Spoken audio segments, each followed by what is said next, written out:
Welcome to the fourth course of the Software Design and Architecture Specialization, brought to you in partnership by Coursera and the University of Alberta. We'll be exploring service-oriented architecture in this course. If you've already taken any of the first three courses of our specialization, welcome back. Previously, you saw how to build systems using objects and apply design principles and patterns. You also saw how to organize systems at a larger scale using various software architectures to structure the components. Now you'll learn about creating systems by accessing and combining services. If you just arrived, you may want to check out our previous courses in this specialization. They're on topics of object-oriented design, design patterns, and software architecture. These courses will set a foundation for this course on service-oriented architecture. In particular, we'll visit notions like coupling, separation of concerns, and layering, as well as using different UML diagrams to understand the structure and behavior of service-oriented systems, web applications, and web services. With that being said, all of our courses stand alone. So if you're just interested in expanding your knowledge on service-oriented architecture, then we're happy to have you join us. This course follows the same pattern as the previous three. There are 4 modules, with the first 3 focused on video content. Throughout the course, there's a capstone project, so you can apply your new knowledge. You will complete assignments for the capstone project throughout the course, but the majority of the work will take place in the 4th module. The first module will teach you about systems based on services, service-oriented architecture, and a variety of important web standards.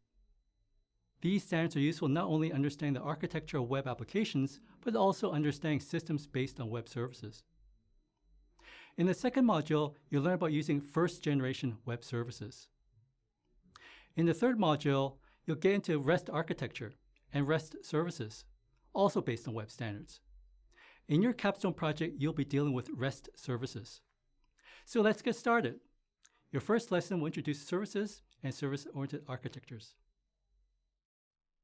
Imagine that you are a busy software developer with little spare time. You want to get onto that piece of code that you've been working on. You don't want to spend your time doing personal chores. Luckily, all kinds of services exist so you can do just that. Instead of doing chores like your own laundry, you can drop your clothes off at a laundromat and pick them up later, clean and pressed. Instead of doing all your cooking yourself, you can have all or part of this process done for you. You might get meals at a restaurant or from a lunch service, or maybe you get meal boxes that are prepared but not cooked. You don't even need to drive yourself to work. You can use a ride service with just a few taps on your mobile phone.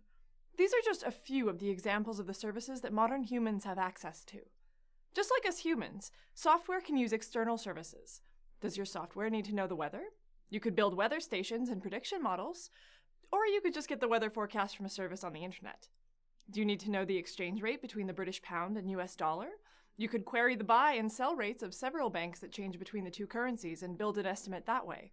But plenty of estimates of exchange rates already exist. Wouldn't it be easier to use an existing service?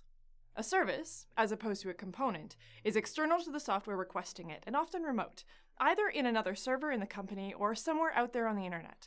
Deploying a service means providing a tool that other software can use, whether it is software in the same organization but a different department, or software that uses your service over the internet. When we talk about services, we often talk about 2 roles: the service requester, which is the software requesting the service, and the service provider, which fulfills the request. These are very similar to the client and server roles in similar domains, so sometimes those are used as well. Service-oriented architecture is all about how to build, use, and combine services. So why is service orientation so important? Why do we have a whole course dedicated to service-oriented architecture? Let's return for a second to your service-oriented life. We streamline our lives by using the services that other people and businesses provide. We trust that they give us what we need, while they focus on providing those services. Most businesses, in turn, rely on other services. A restaurant relies on food supply chains, while a laundromat relies on appliance mechanics for their washing machines. We are going to talk about bringing the concept of services into software. Instead of building large software suites that do everything, service-oriented architecture is all about achieving your software goals by building and using services, and designing an architecture that supports their use. We'll talk about it in 2 contexts, on the internet and in large organizations. You may also hear these described as external or internal. That's external or internal to an organization. The overall idea is the same in both cases, but the results look a little bit different. Let's start with web services. Web services refers to services that are offered on the internet.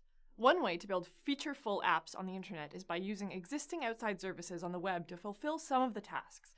For example, imagine that you want to build a web application for trip budgeting. Let's call it Backpack Budgeter. The first thing your prospective customer may want to know is how much it costs to get there. Luckily, the lowest flight prices are available on the internet, so you can use an existing service to get this information. We've already talked about currency exchange rates. Your software will use an existing service for these conversions, and similarly for local food and tour prices. The key point is that most of the services you need for your Backpack Budgeter app are already available in the form of services on the web. All you had to do was combine them together to create an app. In large enterprises or organizations, in-house code can be turned into services that can be used by different parts of the businesses, or combined into more services. These services can be built from the ground up, or by adding interfaces to existing software. Once implemented, services can be used to drive the business or organization goals. Let's take a look. For example, the information technology or IT department at many companies tracks support costs in their software. When another department needs this information, they can ask the IT department for it, and it's sent over email. But wouldn't it be better if the support costs were offered as a software service? The IT department could provide an interface for software systems in other departments to ask for information about support costs. Now that support costs are offered as a service, other departments can query this service as needed. Maybe management wants this information to calculate returns on investment, and accounting needs this information for tax services. Now that the service is provided, any department who needs the information can get it through the software interface.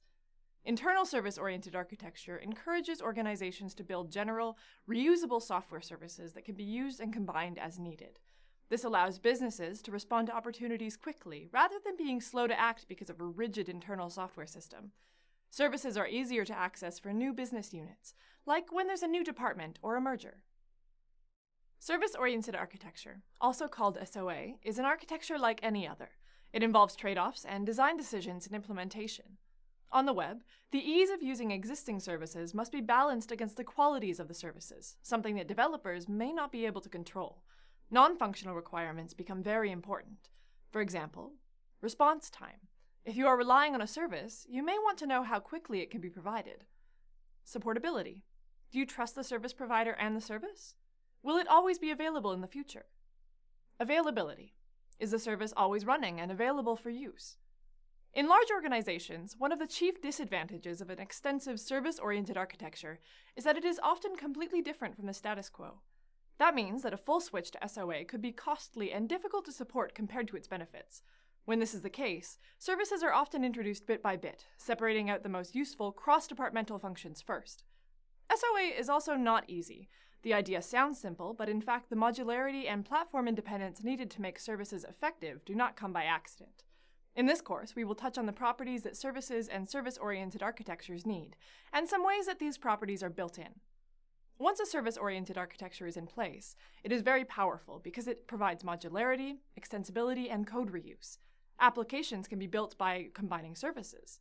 New services can be created by combining existing services, or new services can be created from the ground up or by adding interfaces to existing code. So we use web services profoundly and thoroughly throughout our company and throughout the projects that we have. Virtually all of the business logic that we have is encapsulated in web services of some kind. And these range from utility services for managing storage or object storage in a shared system, all the way up to high-level web services that encapsulate an entire business flow. So there's different levels of abstraction in the services, different layers of that architecture. Our main architectural view is that we do two things when we look at a problem. We look at what the client is doing, and we try and identify, from the client's standpoint, what are the things that they do that can be kind of encapsulated into conceptual chunks. Those we call services. So for example, in the engineering applications we do, one of the services that clients have to worry about is the sign-off steps that occur in engineering workflow, where designs go through various stages, and once they're signed off, aspects of that design are frozen, and then if you want to change them, you have to go back, and then you have to start the workflow process again. That whole management of change part can be encapsulated as a conceptual service.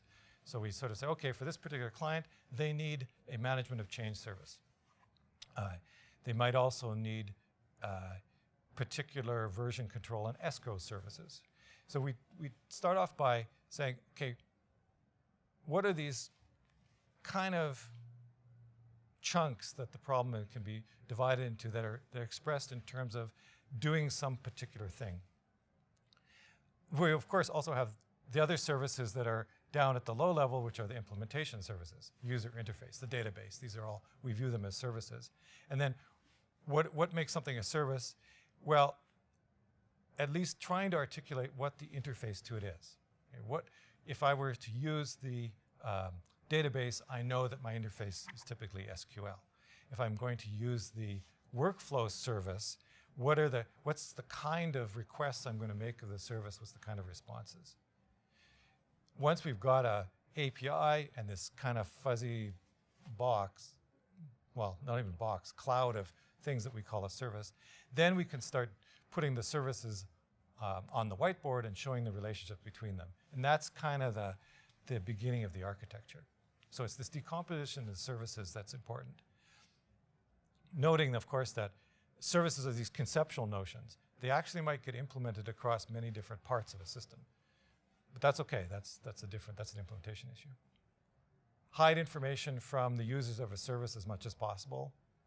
If you're going to combine notice I'm thinking in terms of services again. If you're going to combine services, try and make the coupling as simple as possible, but it might be complicated. And if you do have awkward relationships between services, make sure that's well documented. And if it's possible, if you have complicated interactions between services, make sure that that is understood by the whole team, because that's where your high risk is. Whenever you have very complicated interactions between parts of a system, that's where a lot of your risk of failure is going to be.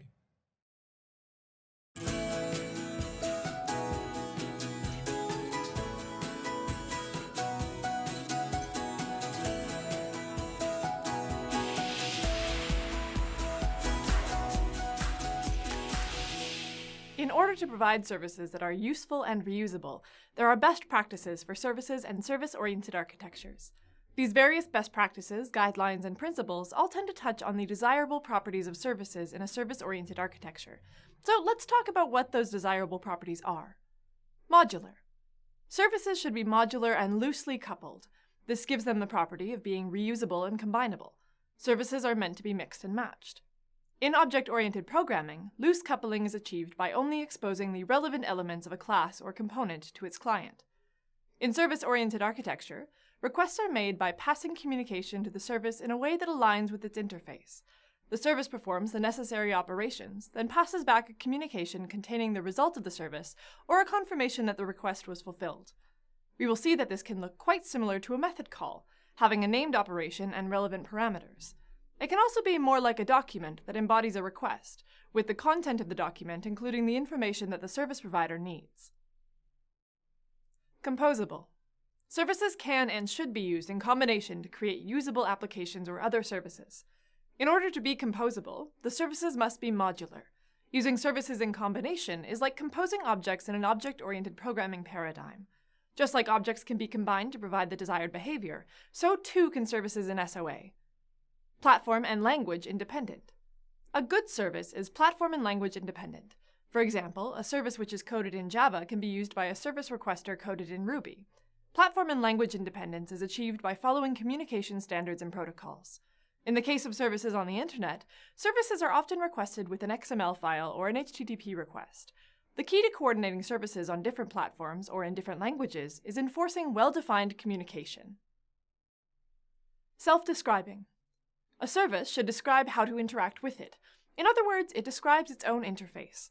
This includes what input it takes and what output it gives. There are formal standards for describing services. using WSDL, which stands for Web Service Description Language. We will talk more about WSDL later in the course. Self-advertising. In order to use a service, potential clients must know it is available. In-house organizations may catalog their services in any way that works for their business. Distributed applications using web services have standards like UDDI, which stands for Universal Description, Discovery, and Integration, to connect service providers with potential service requesters. Services can be used in different ways. In the context of large organizations, providing services for different business units, or over the internet, where anyone can provide or use a software service. No matter where or how services are deployed, the properties we talked about are essential for effective services and service-oriented architectures.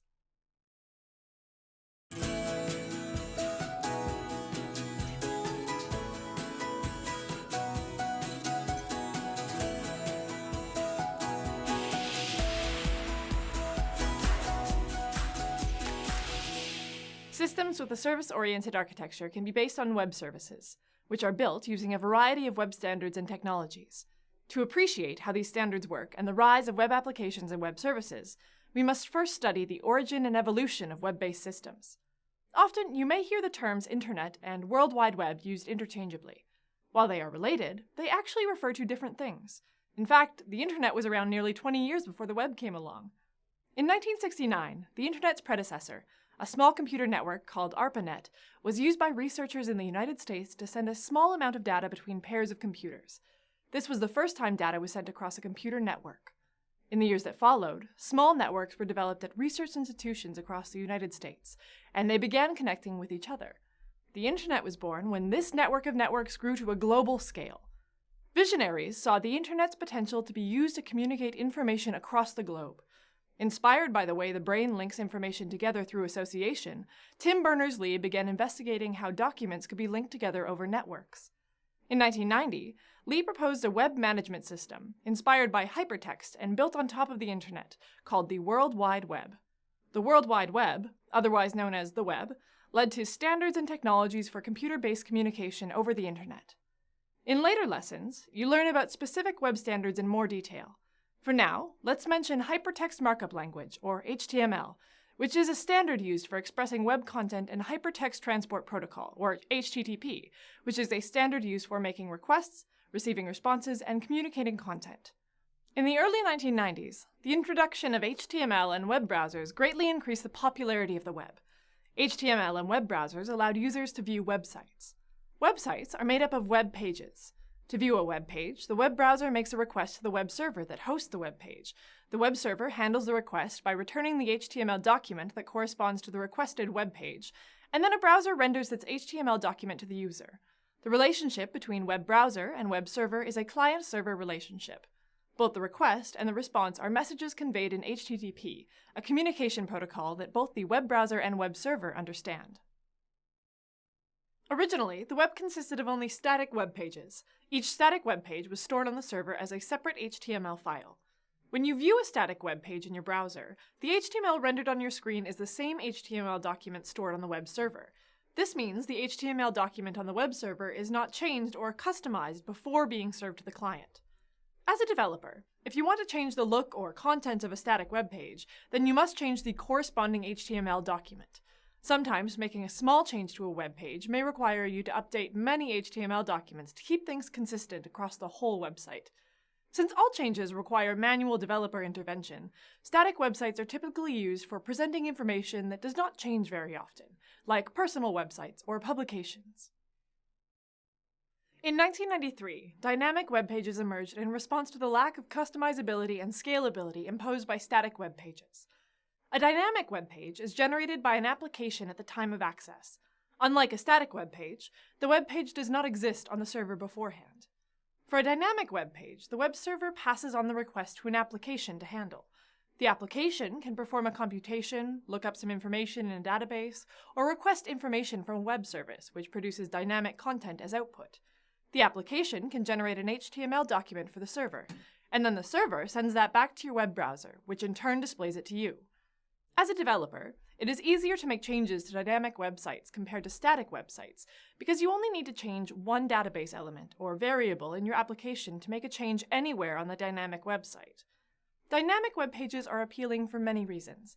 They can be customized for the viewer, they can respond to external events, they generally provide more functionality, and they are easier for a developer to modify. For these and other reasons, dynamic web pages now dominate the web. Dynamic sites are used for everything from personal blogs to news feeds. It may not always be clear if the website you're visiting is statically or dynamically generated, though a good clue may be the complexity of the web page. Do the contents of the web page change depending on when you visit the site? Do other people visiting the same web page see different content than you? Do you need to provide extra information, such as a login, before you access the web page? If you answered yes to any of these questions, then you're likely visiting a dynamic web page. Despite their limitations, static web pages have their place on the web. Not every web page needs to be personalized for the viewer, or have its contents change throughout the day. For simple, unchanging presentations of information, static web pages may be the way to go to ensure performance. Now, there is a growing trend towards web-based applications, or simply web applications. Web applications are like desktop applications in that they provide graphical user interfaces that allow users to interact with them. The big difference between the two is that desktop applications are run and are stored locally on your computer, whereas web applications run in your web browser and are stored on a remote web server. Web applications are platform independent, meaning that the application will run on any operating system, provided that a compatible web browser is installed. By relying on web browsers, web applications eliminate the need for users to download and maintain application software on their computer. Unlike many desktop applications, web applications almost always require users to have internet access, because information is communicated over HTTP with a web server and/or application server on the back end. Depending on the application, the need to be always online may be an acceptable trade-off. Web applications provide users with a richer, more interactive web experience than simpler dynamic or static web pages. Web applications enable everything from online banking, online learning, online games, calculators, calendars, and more. For example, Google Docs is a web application you may be familiar with. Google Docs is a browser-based word processor, which allows multiple users to collaborate on a textual document in real time. A modern website or web application will often integrate with other web services to provide certain content, and these web services could in turn rely on other services. The web services can be used to satisfy specific needs, like stock market data, weather reports, and currency conversion. By treating web services like reusable components, information produced by these web services can be used by many different web applications at the same time. Web applications and web services communicate over the web using open standards like HTTP, XML, and JSON, which are easy for machines to manipulate. While some web services are accessed through programmatic means using these standards, there are services that can come with a user interface that can be embedded in a web page or application. Let's look at a more concrete example. Imagine you are developing a personal landing page. It may have its own content, like a blog or a writing portfolio. It also uses external services, perhaps showing your latest post from a microblogging service provider, or an external photo storage service provider. You may get information from your calendar and your travel itinerary integrated into an applet to tell people when you have free time to meet and where you will be. Each of these services produces content for the landing page. The request and response of these services is asynchronous, meaning that the logic is designed to continue running instead of waiting for a response. This way, the rest of the page can be generated while the individual services are processing the requests and sending responses. In this lesson, you learned about the origin and history of the web. The web started with static web pages, then evolved to dynamic web pages where the HTML displayed was customized to the user. Now, we see the emergence of web applications, which enable interactive experiences for users. By integrating with web services, web applications can make use of real-time information to create more complex, richer applications.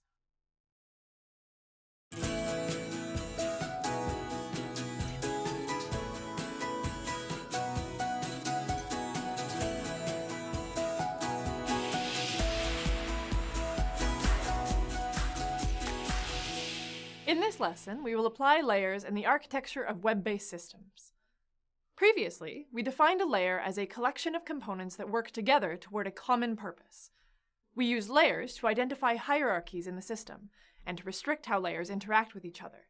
Components in a layer only interact with components in their own layer or adjacent layers, and they may do so only through interfaces provided by each component.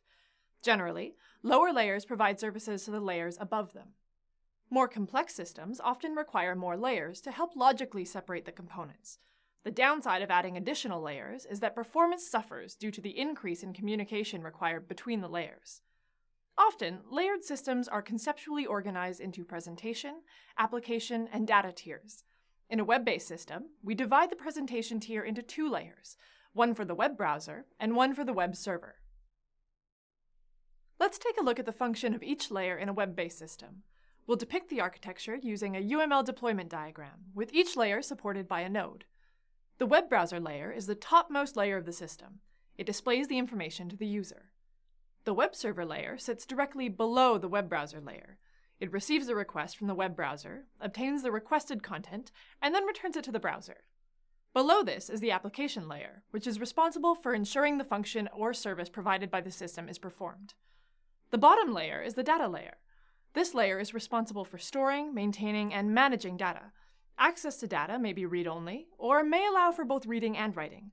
Depending on the system, this can take the form of a file system or a database. These are the typical layers that web systems are broken into, but by no means is this the only way to separate a web-based system into layers. As we shall soon see, not all systems require all 4 layers, and not all systems use these layers in the same way. Let's begin by looking at how a layered architecture can be applied to deliver static web content.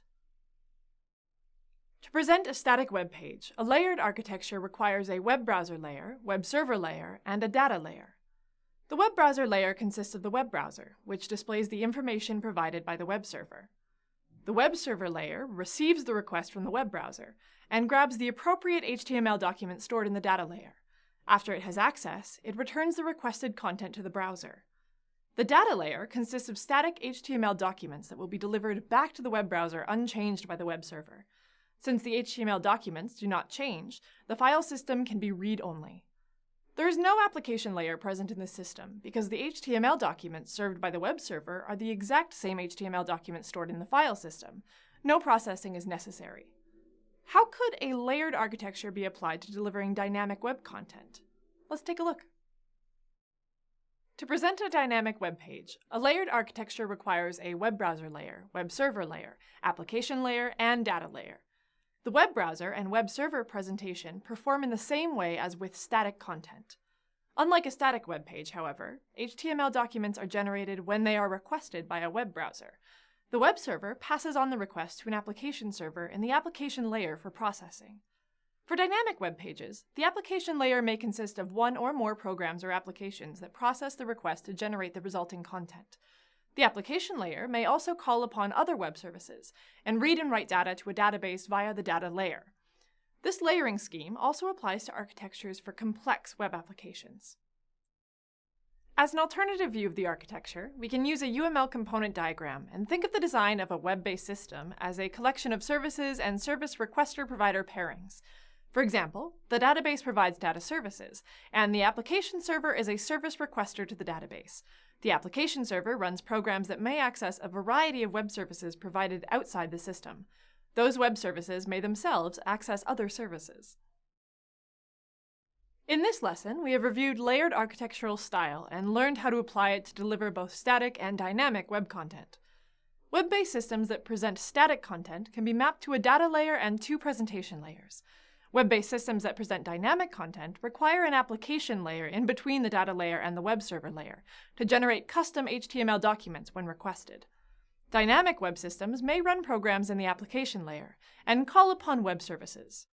In a way, the layered architecture and use of outside web services has taken us back to very basic design principles: separation of concerns and code reuse. The layers have very specific responsibilities. The use of outside services provides functionality that the system does not have to implement. A great example of software reuse. The scope of using web services is huge, but it does pose a challenge of identifying the right ones to use. To make this all work, especially in the face of different platforms or languages, it is important to have standards for web content and communications. We will cover these in upcoming lessons.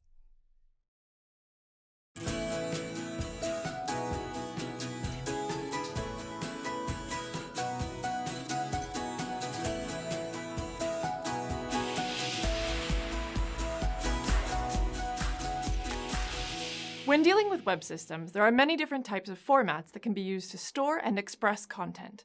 This lesson outlines 3 common formats. The first 2 are HTML and XML, which are markup languages used to express and structure content. The third format is JSON, which is a popular, lightweight data interchange format used in many web applications today. Markup languages are designed to adorn text in a machine and human-readable way, typically to add meaning or structure. Markup languages rely on tags to mark how certain pieces of text are interpreted. These tags are often standard words that you can define for some meaning or purpose. Here, we have the text service-oriented architecture, with service-oriented marked as an adjective, and architecture marked as a noun. There's typically no programming syntax in markup languages. You just use tags in order to turn a simple text file into something a computer can manipulate or a human can understand. The text on web pages is structured through a markup language, Hypertext Markup Language, or HTML. When it comes to web pages, HTML focuses on structuring, not styling, the text. That is, it marks what parts of the page text are the title, headings, paragraphs, etc., which need to be rendered appropriately by a web browser. HTML has a predefined set of tags that serve different purposes. This code snippet shows you the most basic features of an HTML document. In this example, there are specific tags that have different meanings in an HTML file. Doc type, for example, is necessary as the first line in any HTML file. It is what denotes to the browser that the content is HTML. The rest of the HTML document is contained in the HTML tags. Usually, an HTML document is broken up into 2 sections, the head and the body. There are tags to contain the head and the body information of the document. The head typically contains metadata being used by the page. The body contains the main content and information of your web page. It contains the text, links, images, lists, and other data you want to present, all also tagged appropriately. Notice how there is no styling information in this HTML document. If you want to add aesthetics like fonts and colors, you can apply a cascading style sheet or CSS style. CSS can reference the standard HTML tags to apply specific styles to text within those tags. This styling can be applied via a separate CSS file or directly within the HTML document. For example, the CSS file would style all text within HTML p tags or paragraph tags with the color blue. Extensible Markup Language, or XML, is a markup language meant to store and transport data. As with the other markup languages, it is both machine and human readable. Typically, XML is used to send structured data within a web-based system. In this example, we have an XML document.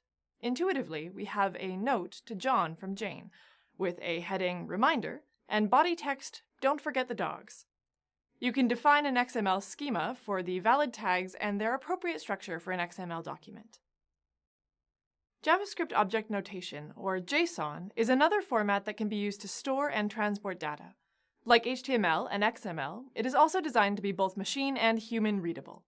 One big benefit of using JSON format is the ability to easily convert JSON to JavaScript objects and vice versa. JavaScript is an interpreted programming language commonly supported in modern web browsers. This makes JSON a popular format when transferring data between web browsers and servers, and for passing around data in web applications. Let's look at an example of a JSON object. JSON data is written as name-value pairs with JSON objects written inside curly braces. In this example, you can see a JSON object of a person. The person object can have a number of properties written as name-value pairs. Here, we have a person named John Doe who is age 15 with favorite color being red. JSON data can also have arrays of JSON objects. Arrays in JSON are written inside square brackets. Here, you can see a list of JSON objects, with 3 different people and their properties. Common formats for expressing content in web-based systems are HTML, XML, and JSON. They are all machine and human readable. HTML and XML are markup languages, based on tagging text. HTML is used to structure the text on web pages to be rendered appropriately in web browsers. XML is generally used to structure data or messages. JSON is used to represent data as key-value pairs, which can be easily converted to and from JavaScript objects.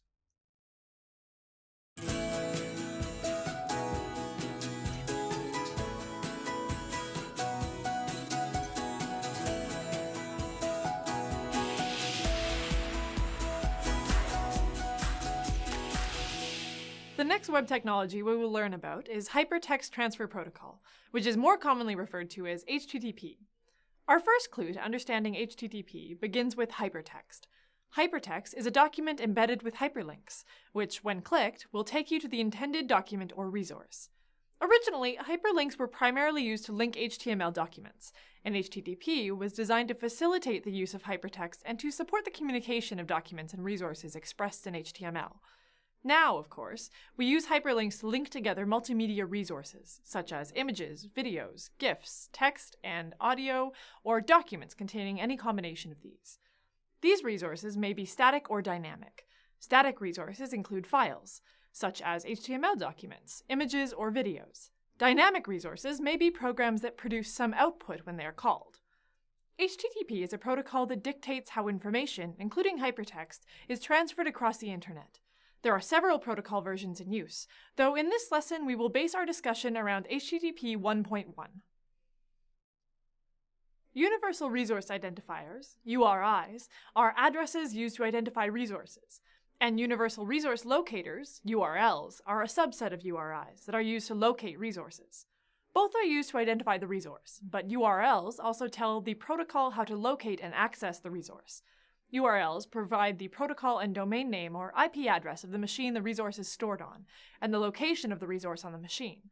So, in summary, all URLs are URIs, but not all URIs are URLs. Now let's take a look at an example URI and break it into parts. Suppose when you open this URI in your web browser, you see an image of a sun hat. Here, we can identify the protocol as HTTP, the host name as etsy.com, the location of the resource on the host machine, user/favorite items/widebrim sunhat, and finally, the resource itself is sunhat.png. You may be wondering how we are going to locate the resource without an IP address. In fact, we don't explicitly need to be given the IP address in the URI. Your browser is able to resolve the IP address corresponding to the host name provided in the URI. Either the browser will already know the IP address corresponding to the host name, or if it doesn't know, it will query a domain name system, DNS server, to find out. HTTP is built on top of another protocol called the Transmission Control Protocol, or TCP. TCP allows for reliable, ordered, connection-oriented communication. These desirable properties have resulted in HTTP relying on TCP connections. Specifically, this means that HTTP messages are sent and received through TCP ports. When your browser accesses a URI that starts with HTTP, a connection between your web browser and a web server is opened on TCP port 80, the default port for HTTP messages. Occasionally, you may see a URI that includes a port number, but almost always this is not used because production systems typically use the default TCP ports. If the port number is included, it follows the host name of the site. HTTP is built upon a client-server design. When a client makes a request to a server, this opens a TCP connection between the client and server for them to communicate. In the context of the web, a client-server relationship exists between a web browser and a web server. Now, let's look at the general format of HTTP requests and responses. A client request consists of a request line, headers, a blank line, and then sometimes a message body. The request line includes the request method, request URI, and protocol. Optionally, the URI may end in a query string to specify parameter data for the request. This string is separated from the path of the resource by a question mark. The number and kinds of headers included will vary as many optional headers exist. Mandatory headers allow for the request to be processed, and optional headers can be used to give context to the request. Two headers that must be included in any request are the host header, that contains the domain name or IP address of the host, and the accept header, to inform the server what kinds of content the client will accept as a response. If a message body is present, then a content length header to indicate the size of the body in bytes, and a content type header to indicate the type of the body must be included. Following the headers is a blank line. If no message body is required for the request, then the request ends here. Otherwise, if a message body is required for the request, then this is where it goes. The message body may be an HTML document, JSON, encoded parameters, etc. A server response consists of a status line, headers, a blank line, and then optionally a message body. The status line includes the protocol version and the HTTP status code, which informs the client the status of the request. There are many possible HTTP status codes, however. If the request has been successfully processed, you will most likely see a status code of 200 OK. Similar to an HTTP request, if a message body is present, then a content length header and a content type header must be included. Other optional headers may be present here. Following the headers is a blank line. If no message body is present in the response, then the response ends here. Otherwise, if a message body is returned in the response, the message body immediately follows the blank line. Just like with HTTP requests, the message body may be an HTML document, JSON, etc. A final note about headers. We've only mentioned a small number of the possible headers an HTTP request or response could contain. Many optional headers exist and can be used to provide more information and context about the communication. Next, we need to learn about URL encoding. HTTP limits the characters used in URIs, request queries, and request bodies to be ASCII. Special or unsafe characters, like space or Unicode, require you to encode these characters. Usually, unsafe characters are replaced with a %, followed by their 2-digit hexadecimal digit encoding. An example of an unsafe character is a space. Space is a special case in that there are 2 ways to encode it. We can encode a space using the %, followed by 20 or a plus sign. So, to encode multiple words, such as software design and architecture, either of the following would be fine. And to encode query strings, such as color is red and height is very tall, we use the equals symbol to assign each query parameter its value, and use the ampersand symbol to join all the parameter value pairs like so. As we learned earlier, each HTTP request must indicate a request method in its request line. HTTP request methods are used to indicate to the web server what it should do with the request. The request methods you are most likely to see are GET, POST, and PUT. The GET method retrieves the resource given by the URI provided in the request line. For example, this could retrieve a web page, image, or if a program is specified as the resource, it could retrieve the output of this program. A query string may be sent along with the request in the URI. Queries always start with a question mark and must be URL encoded. No message body is sent along with a GET request. To help understand how this method is used, we will look at an example. Suppose you want to view a campsite reservation you previously made on camping.com. At the time of booking, you were given the reservation number 17021. To review your booking, you must send this URL-encoded query string to camping.com/reservation. Here is the GET request in response. Upon receiving the response, your web browser will render the HTML document it received in the response body, and you will be able to view your reservation on the screen. The POST method is intended to be used to add or modify the resource according to the message body of the request on the host specified in the URI of the request. That is, the message body contains the information that will be used to create or update a resource on the website. HTML forms often use POST requests to submit data. If the data in the message body is from an HTML form, then like a GET query, it is URL encoded. Building on the previous example, let's assume your friends have heard about your camping trip and want to come too. You offer to book their campsite for them. Because you are creating a new reservation on the website, the POST method will be used for this request. The booking information, full name, Mary Teller, email, mteller@gmail.com, reservation date, 01/07/17, and campsite 35 will be encoded in the body of the request. After receiving and processing the request, the web server sends a response. When the web browser receives the response, it renders the HTML document it received in the message body, allowing you to view your booking confirmation on your computer screen. The PUT method takes the information provided in the body of the request and creates or updates a resource at the location specified in the URI of the request. In other words, the URI specified in the request dictates to the server the identity and location of the enclosed resource. The PUT method is like the POST method in that it can be used to create or update a resource. However, with the POST method, the information contained in the request body is created or updated under an identity and location determined by the web server, not necessarily the identity and location in the supplied URI. We will again build off of our camping trip example. You realize that you don't have an axe or wood, but would like to have a campfire during your trip. Thankfully, the website allows you to add a note about your reservation for the campsite staff. Since your reservation already exists on the website, and you know where to access its information using your reservation number, to add a note, you simply need to make a PUT request to that location. The note will be a JSON object and delivered in the body of the request.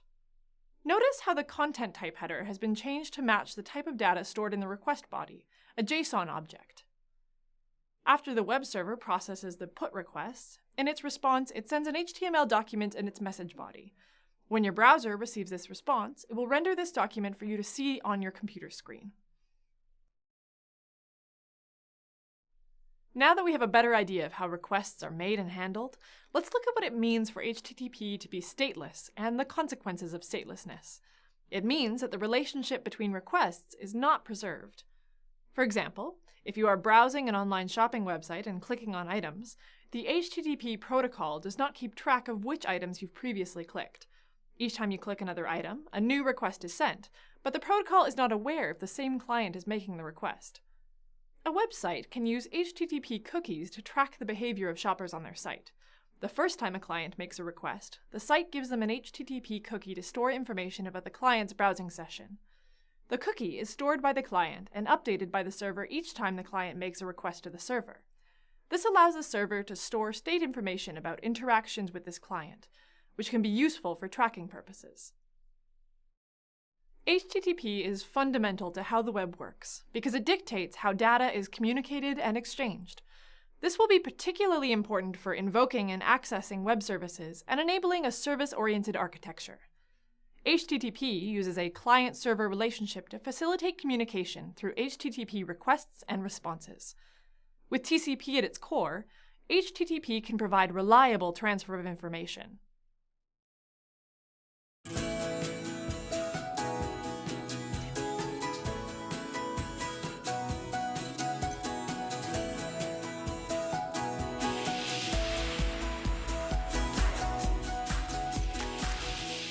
Earlier, we learned about HTML, a markup language that is used to express content on the web, and HTTP, a protocol for making requests, receiving responses, and communicating web content, particularly between a web browser and web server. Now, we will learn about JavaScript. Like many other programming languages, JavaScript can be used for a variety of purposes, but here we will focus on how it can be embedded into HTML documents for the purpose of making web pages interactive. JavaScript can be embedded into an HTML document between script tags, like so. In this example, when the button on the web page is clicked, an alert box pop-up appears. In general, embedded JavaScript is able to modify elements, attributes, styles, and content within the HTML document. JavaScript is an interpreted language where the web browser interprets the JavaScript code at runtime.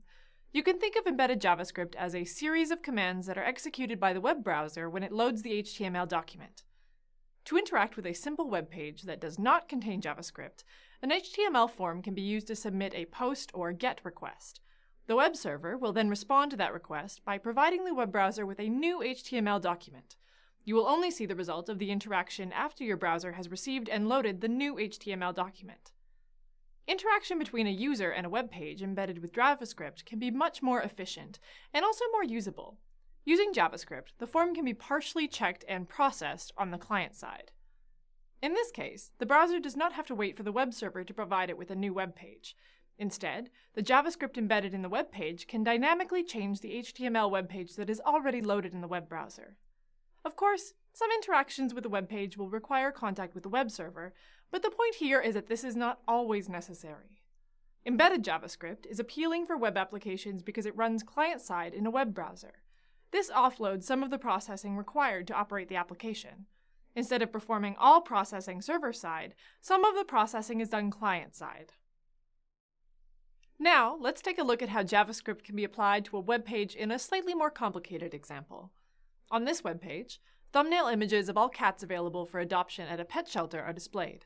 Here, we can use JavaScript to make each thumbnail image grow in size when it is clicked, and then shrink back to thumbnail size when it is clicked again. To do this, we will make use of the HTML document object model, or the DOM for short. When you load a web page in your web browser, the HTML document becomes a document object. This object can be used by JavaScript to obtain and modify the elements and content on the web page.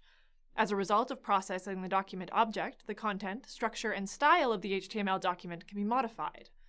Suppose the HTML document for this web page is this, and the corresponding CSS style file to set the default height and weight of images looks like this. Let's consider what happens when the web page is loaded in a web browser. Initially, when the web page is loaded, all the images on the page are thumbnail-sized. Also at this time, the JavaScript embedded in the document runs. The first line in the script obtains all image elements in the document and stores them in a list. The for loop adds an on-click listener to each image element in the list. So, when an image is clicked, the processElement function is called. The processElement function returns an anonymous function, which is responsible for scaling the image. The anonymous function checks the current height and width of the image element. If the image is 25% of its original size when it is clicked, then the height and width are changed to 100% of their original size. Otherwise, if the height and width are 100% when the image is clicked, then they are set back to 25%. You don't necessarily have to know JavaScript well to put it to work for you. Often, you can find pre-made scripts online from a trusted source and use them as is or make small modifications to suit your site's needs. For example, you can use comment management services like Disqus to allow users to comment on your web page and allow you to moderate these comments. After signing up, adding Disqus to your web page is as simple as copying and pasting some JavaScript into the HTML document for that page. In this lesson, you've seen how JavaScript can be embedded into HTML documents to manipulate a web page in the web browser. JavaScript can increase the efficiency of web pages by offloading processing from the web server to the web browser, while also providing users with a more interactive web experience. Using JavaScript and HTML, you can insert access to services from a web page.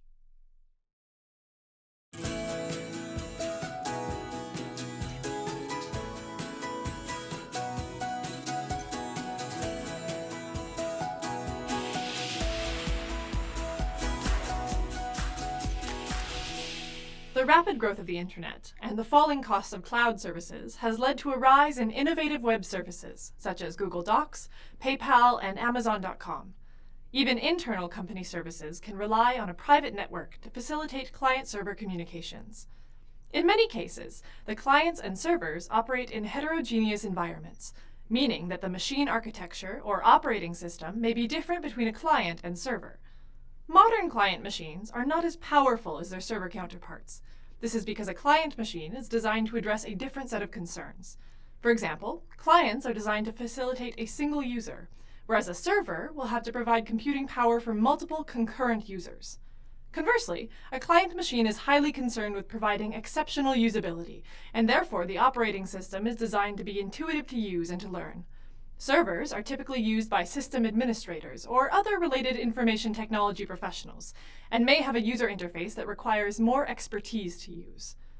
Given that the machine and operating environments are different between clients and servers, how do they communicate with each other? Furthermore, how would they communicate over a network? In this lesson, we will explore the idea of middleware, which is a type of architecture used to facilitate communications of services available and requests for these services between two applications that are operating on environmentally different systems. In addition, we will look at remote procedure calls, or RPC, which is the basis for modern-day middleware used in network technologies.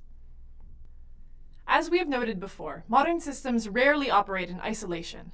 Network connectivity is not only common, it is expected. New software systems are designed to be able to communicate with other systems over a network. Legacy systems are either updated, redesigned, or rewritten in order to be able to utilize network connectivity. Computer networks have enabled the growth of distributed computing, a system architecture in which computers on a network are able to communicate and coordinate their actions by passing messages through the network. This has enabled developers to design tiered architectures, with each layer focusing on specific aspects of the overall system. Since clients and servers can become more specialized, software and hardware developers are able to create software environments and machine architectures that serve to enhance these specialized characteristics. As a result, a situation is created where the client and server are no longer able to communicate because they do not understand each other. So how do we solve this? We use a component known as middleware, which manages the communication between heterogeneous components by providing a common interface to all the clients and servers. This architecture resembles the mediator design pattern. It is conceptually very similar, but on a much larger scale. Here, the middleware component acts as the mediator. Middleware, on the other hand, is used to facilitate communication on a large scale by providing a common interface between entire distributed systems. This allows developers to access functionalities of the system without having to implement an entire tier of subsystems in their architecture. The complexity of modern systems has created the need for more sophisticated middleware systems. As systems move towards n-tiered architectures, middleware needs to be able to encapsulate more functionalities, from business logic and distribution of client requests to being involved in handling authentication and authorization. Therefore, we need to either design new middleware architectures or be able to extend existing ones. While there are many examples of middleware, we will focus on Remote Procedure Call, or RPC, because it is the basis for middleware systems used for certain web services. RPC was designed specifically as a middleware component for networked systems and has been extended to improve its flexibility and usability. As the name implies, a remote procedure call allows clients to invoke procedures that are implemented on a server. Here, the client and server are either on completely separate machines or are a different virtual instance on the same machine. How are these two cases different? If the client and server are on different machines, then the physical address space between the two would clearly be different. That means that the client does not know the physical memory address of the procedure that it wants to call in the server, since they do not share the same physical memory. When the client and server are on different virtual instances on the same machine, the virtual address space is not shared between the two. It is up to the operating system to manage each individual virtual instance and find the correct virtual address for the procedure being invoked. In both cases, the client does not have direct access to the procedure that it is calling. One of the primary functions of RPC is to facilitate that call between the client and the server. Before we delve further, let's step back and take a brief look at the history of RPC to understand why it was developed and why it's important to modern web services. Developed and introduced by Birel and Nielsen in the 1980s, remote procedure calls were created in order to provide a transparent method of calling procedures that were located on a different machine. In their initial design, remote procedure calls consist of three primary components. A client, which is the caller. It is the component that is making the remote call. A server, which is the callee. It is the component that implements the procedure that is being invoked. And an interface definition language, or IDL, which is the language through which the client and server communicate. In addition, RPC could include name and directory services and binding methods to allow clients to connect to various servers. Remote procedure calls became successful because it used the concept of procedures, which developers were already familiar with. It did not require developers to learn a new language or programming paradigm. This enabled developers to design and implement distributed systems more efficiently. RPC did not start out as a cornerstone for middleware-based architecture. Instead, they were a simple collection of libraries that developers could include in their applications. These libraries contained all the functionalities that were required in order for systems to make remote procedure calls. In today's systems, remote procedure calls are used in a variety of different configurations. You may recognize them as stored procedure calls in a database system, or in XML messages for web services. Remote procedure calls began as a means to facilitate procedure calls between different machines, and have grown to play a larger role in modern systems. As computer networks and distributed systems become more important, RPC was extended from a collection of libraries to support large middleware systems. So, how does a remote procedure call work? The three primary components of a remote procedure call are the client, the server, and the interface definition language, or IDL. The IDL is the first component that is implemented because it is used to define what procedures on the server are available to the client. It also describes the input parameters, as well as the returned response. The IDL is essentially the specification for remote procedure calls. It tells the client what remote services are available, how they are accessed, and what the server will respond with. In RPC, the heavy lifting is performed by the client and server stubs, and the interface headers. These are produced once the IDL is compiled. The client stub acts as a proxy for the procedure call. It is responsible for establishing the connection with the server through a process called binding, formatting the data to a standardized message structure such as XML, sending the remote procedure call, and receiving the server's stub's response. The server stub receives the call and invokes the desired procedure. It also contains the code for receiving the remote call, translates the standardized message into a data format the server recognizes, and sends the server's response back to the client stub. Each stub is compiled and linked directly to the client or server component. This means that when a client makes a remote procedure call, the invocation will act like it is a local procedure call to the client because the client stub is in the same address space. Complex stubs can be created so that developers can create client components in environments that are different than the server. For example, complex stubs can allow client components operating on a Windows machine to communicate with server components that are running on Unix. Given the number of programming language and operating platforms, manual development of client-server stub pairs that can communicate with each other is inefficient. By using an IDL, stubs can be generated because the IDL maps the concrete programming language to the intermediate representation in the stub. The interface headers is a collection of code templates and references that are used to define what procedures are available at compile time. These files are used in the development of the client and server components. The basic types of interfaces provided to make a remote procedure call are the procedure registration, which will tell the client what procedures are remotely accessible on the server, the procedure call, which is the actual procedure that is being invoked on the server, and the procedure call by broadcast, which is the same thing as a procedure call, but these procedures are invoked by broadcast. The stubs abstract all the networking details, which can be kept hidden from the developer so that they don't have to worry about them. If the developer wants more control over the details of the client-server connection, RPC does allow configuring the connection settings. Next, let's look at how remote procedure calls are performed, which involves 7 steps. Remote procedure calls start at the client component. It makes the procedure call and passes the arguments to the client stub. Since the client stub is linked to the client, no network connection needs to be made. This step is exactly like a standard procedure call. Next, the client stub will convert the parameters to a standardized message format and copy them into the message through a process called marshalling. Here, the parameter data is transformed into a format that is suitable for communicating with another application. The format that is used is determined by the IDL that is used to compile the stub. The client stub sends the message to the server using the binding information that it is given. Binding is the process in a client that connects to a server. This can be done statically or dynamically. Static binding uses hard-coded binding information.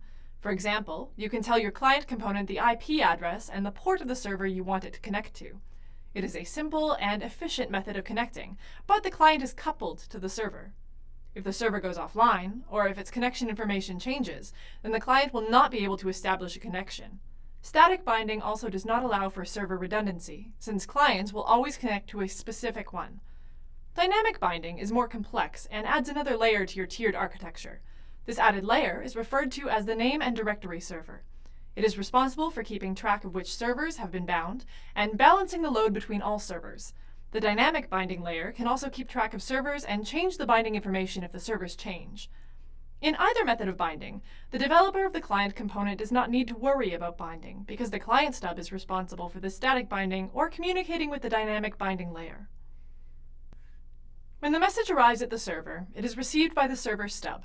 Since the arguments have been marshaled, it must be translated back to a format that is usable for the server-side procedure call. This is done in a process called unmarshalling. Once the arguments have been converted back to the proper format, the server stub will invoke and pass the arguments to the procedure in the server component. Just like on the client side, this procedure call looks like a normal procedure call to the component because the server stub is linked to the server-side component. Once the procedure finishes execution, the server component will return the results back to the server stub. In order for the results to be returned back to the client, the server stub needs to marshal the results into a standardized format. The server stub does not need to bind to the client because the connection is already established by the client. All the server stub needs to do is return the message back through the connection.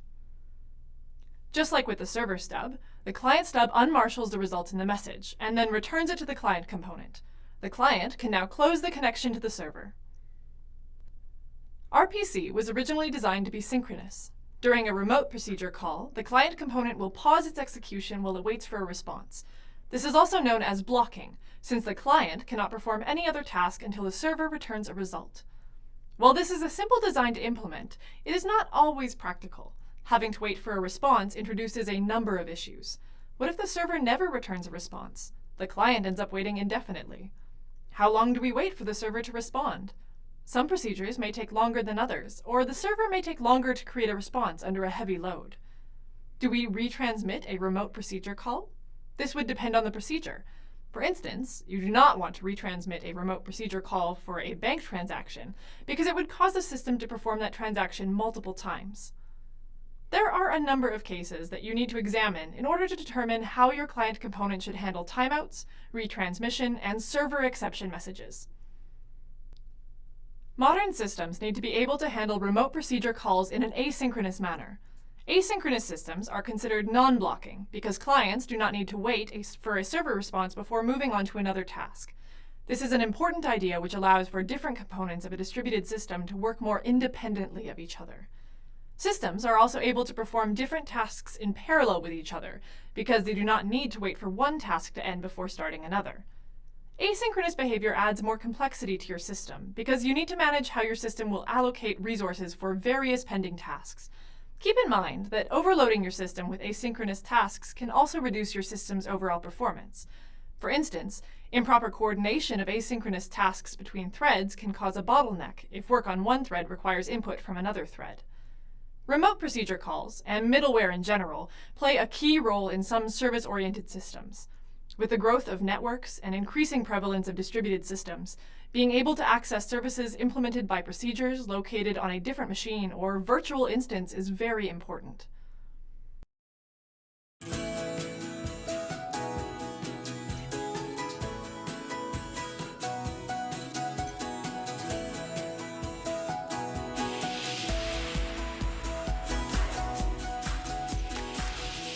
Programming paradigms are continually changing in order to address our growing needs and to improve on how systems are built. Similarly, systems and their standards need to evolve as new programming paradigms are introduced. Developers may need to create new architectural designs in order to take full advantage of new approaches. With the widespread adoption of object-oriented programming, new systems were written to take advantage of object-oriented design principles such as class inheritance, generalization, abstraction, and encapsulation. However, it is expensive to design and create new systems from scratch. While older systems can't take advantage of the features in object-oriented languages, their design is still applicable and relevant. Instead of designing a new architecture around a different programming paradigm, we can update existing architectures using the new paradigms. Remote procedure calls have evolved in this manner.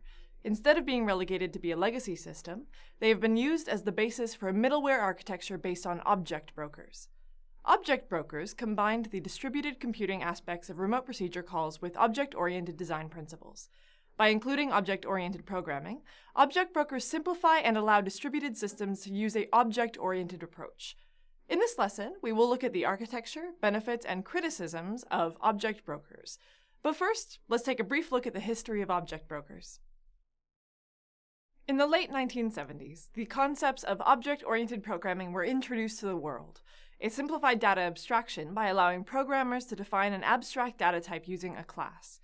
The data encapsulated by a class, called the attributes, are used to define its properties. The procedures that a class is able to perform became known as methods, which describe its behaviors. All non-static classes are constructed into objects through a process called instantiation. This allows programs to dynamically create new instances of objects at runtime. In addition, a class can have multiple unique instances existing at the same time. Classes and objects introduce two concepts that change the way methods are identified: inheritance and polymorphism. In previous programming paradigms, the signature of a procedure in a program was unique. This meant that a globally accessible procedure with a specific signature has only a single implementation. In object-oriented programming, inheritance and polymorphism allows different classes to have different implementations of the same method signature. This causes an issue for middleware where services must be provided for each object. The middleware must be able to direct a remote call to the correct server with inheritance and polymorphism taken into account. Thus, object brokers are a natural evolution from remote procedure calls. This extension began in the 1990s in order to address the issues in how middleware should handle object-oriented programming. The most common object broker architecture is called Common Object Request Broker Architecture, also known as CORBA. Despite having the word architecture in its name, CORBA is more closely related to a set of standards. Devised by the Object Management Group, or OMG, CORBA is meant to provide an outline of what should be included in object brokers. The standard is not a how-to guide for implementation. Since there are numerous object-oriented languages, the primary goal of Corba is to create a specification that allows object brokers to be independent of the programming languages used to implement clients and servers. In addition, client-side and server-side operating systems are often different because the quality requirements are different. Corba specifies that object brokers should be able to function independent of the operating system. The intent is that if a system requires middleware to handle distributed computing, developers do not need to be restricted to the language and OS requirements of the middleware.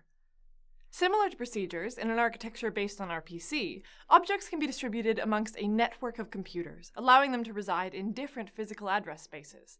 Or they can be distributed throughout different processes on the same computer, which lets objects exist in different virtual address spaces. Object brokers and the Corba standard are important in the evolution of middleware and distributed computing. It sets the foundation for Microsoft's .NET framework and the Java 2 Enterprise Edition framework offered by various vendors. Corba consists of three main components.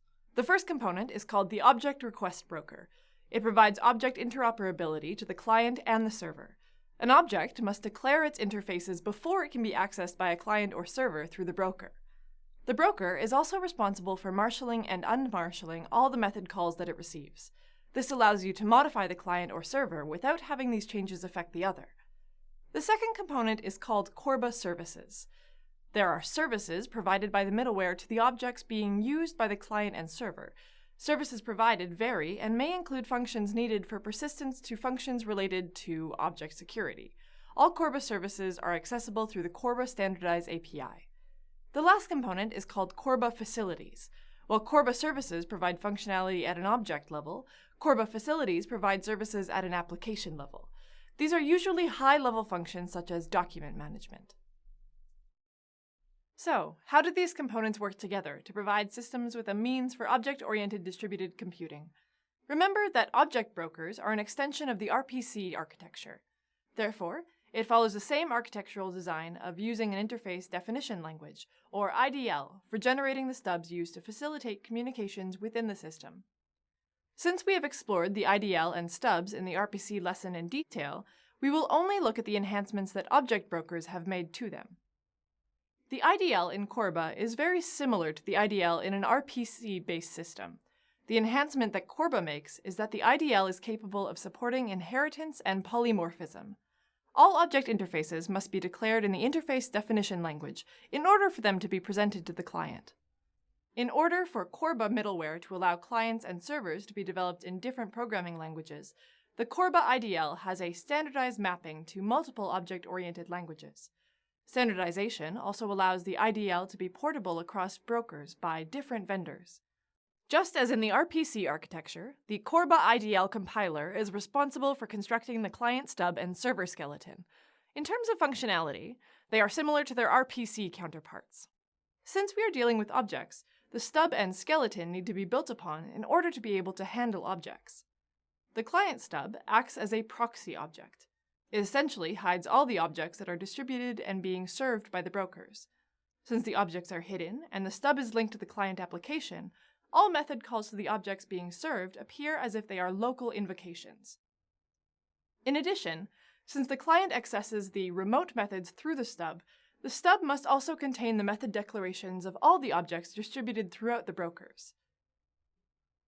The server skeleton hides the object distribution from the server application.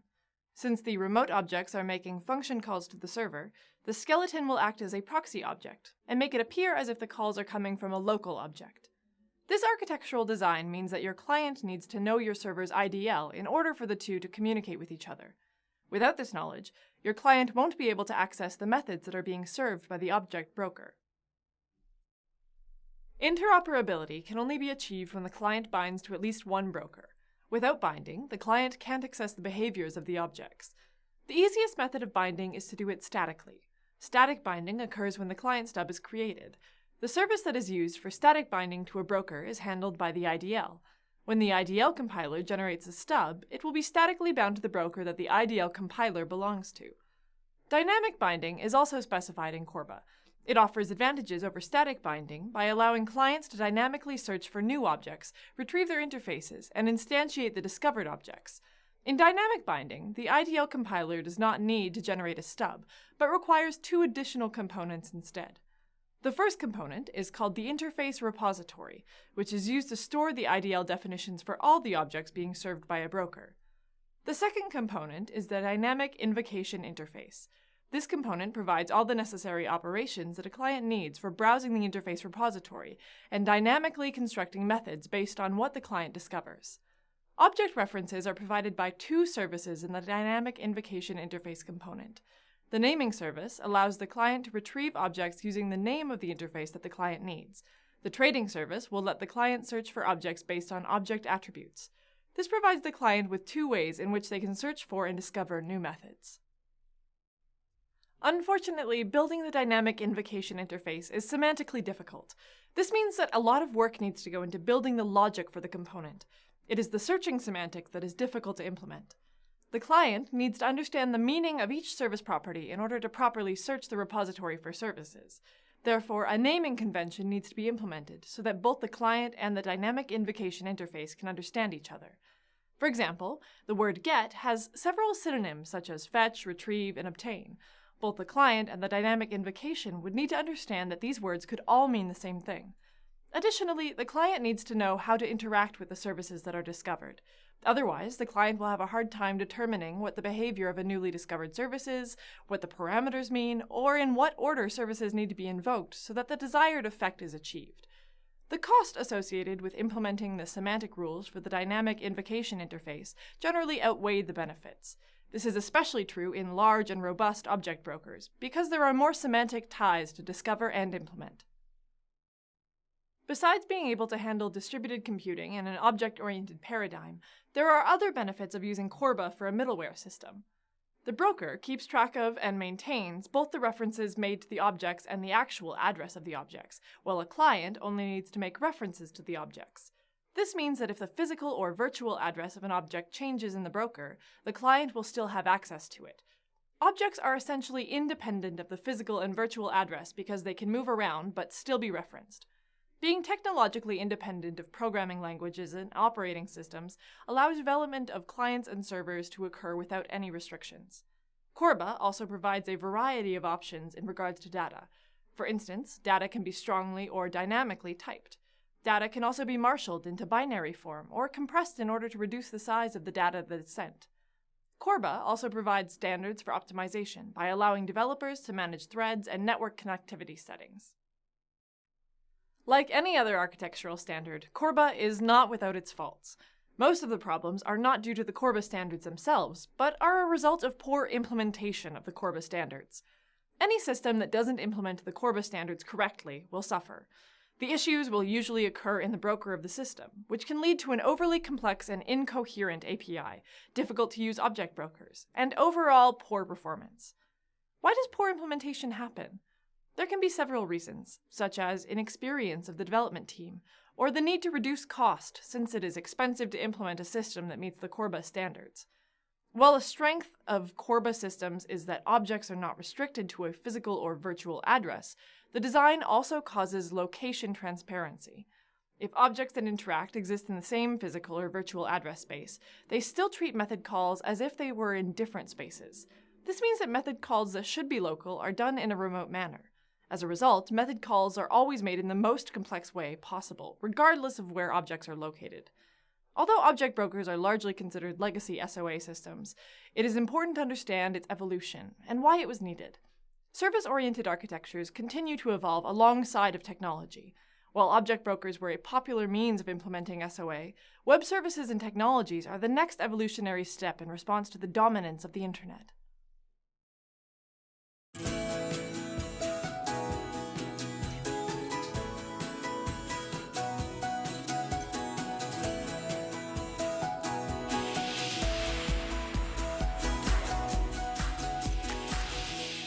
Hello again, and welcome to the second module.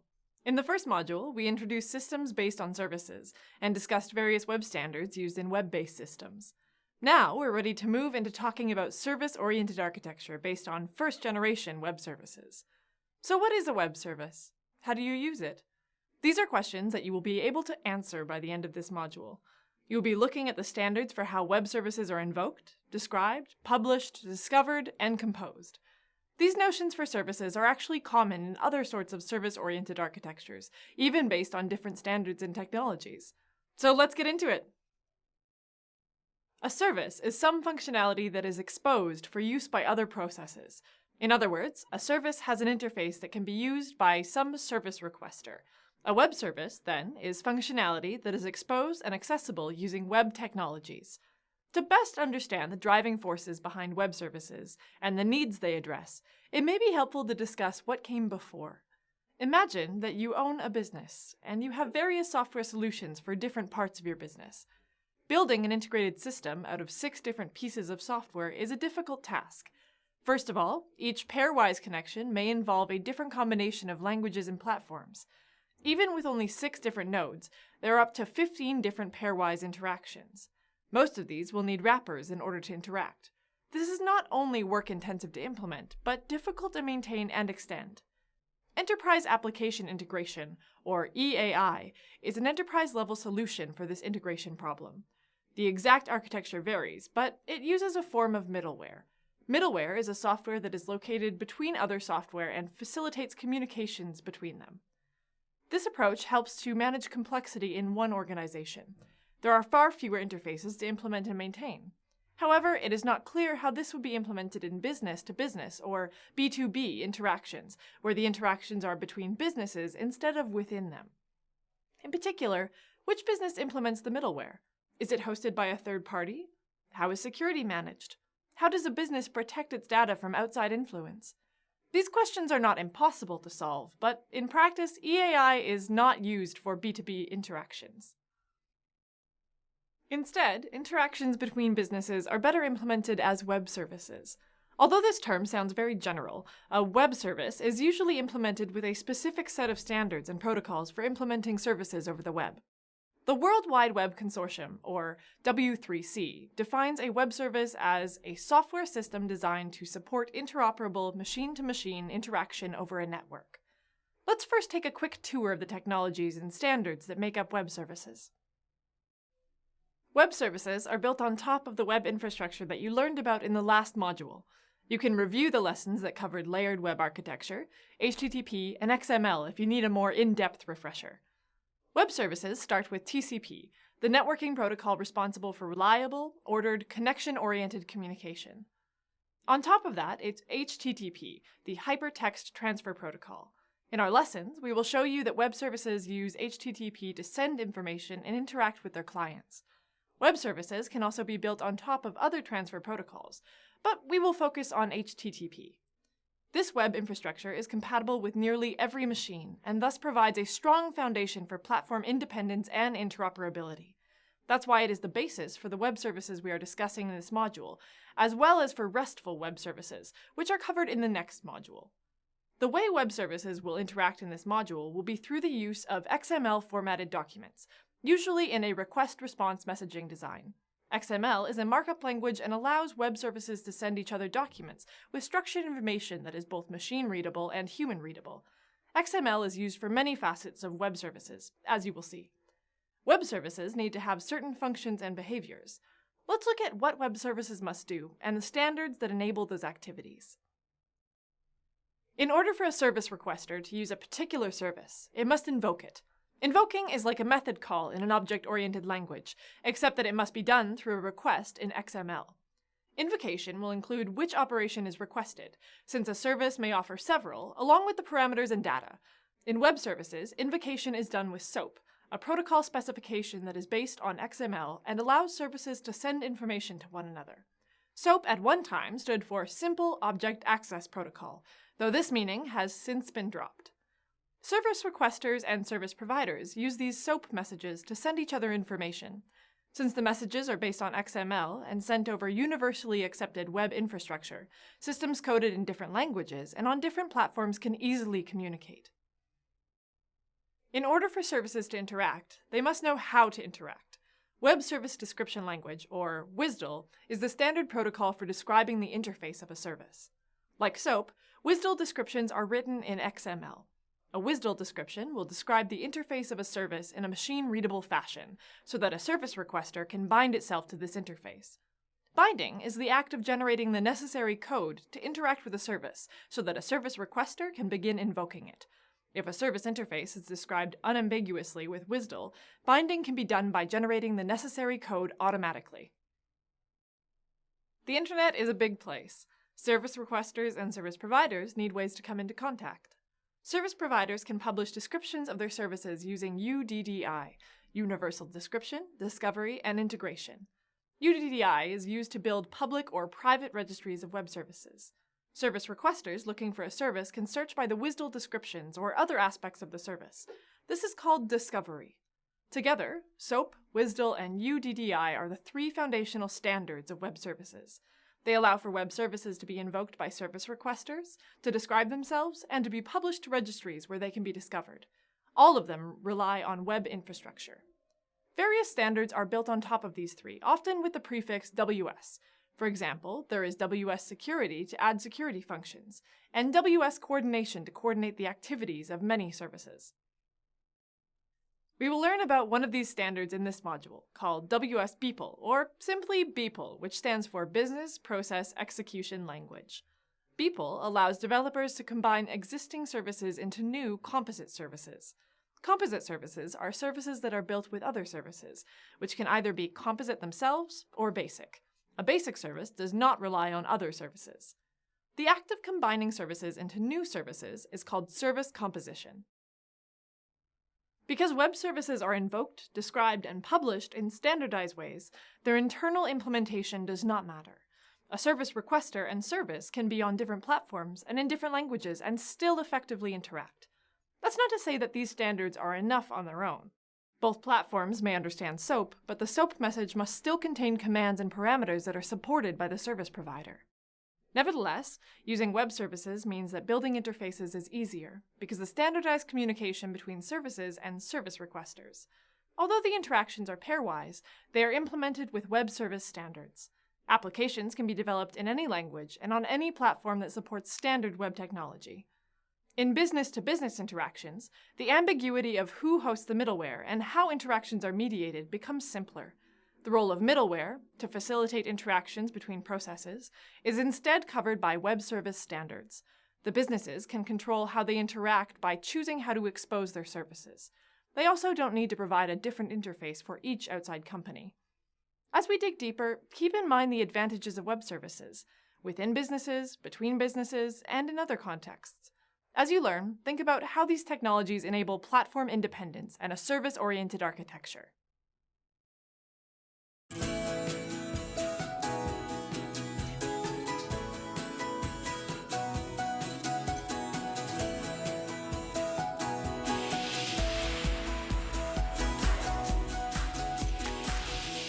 In web services, service requesters and service providers communicate with each other in the form of XML messages.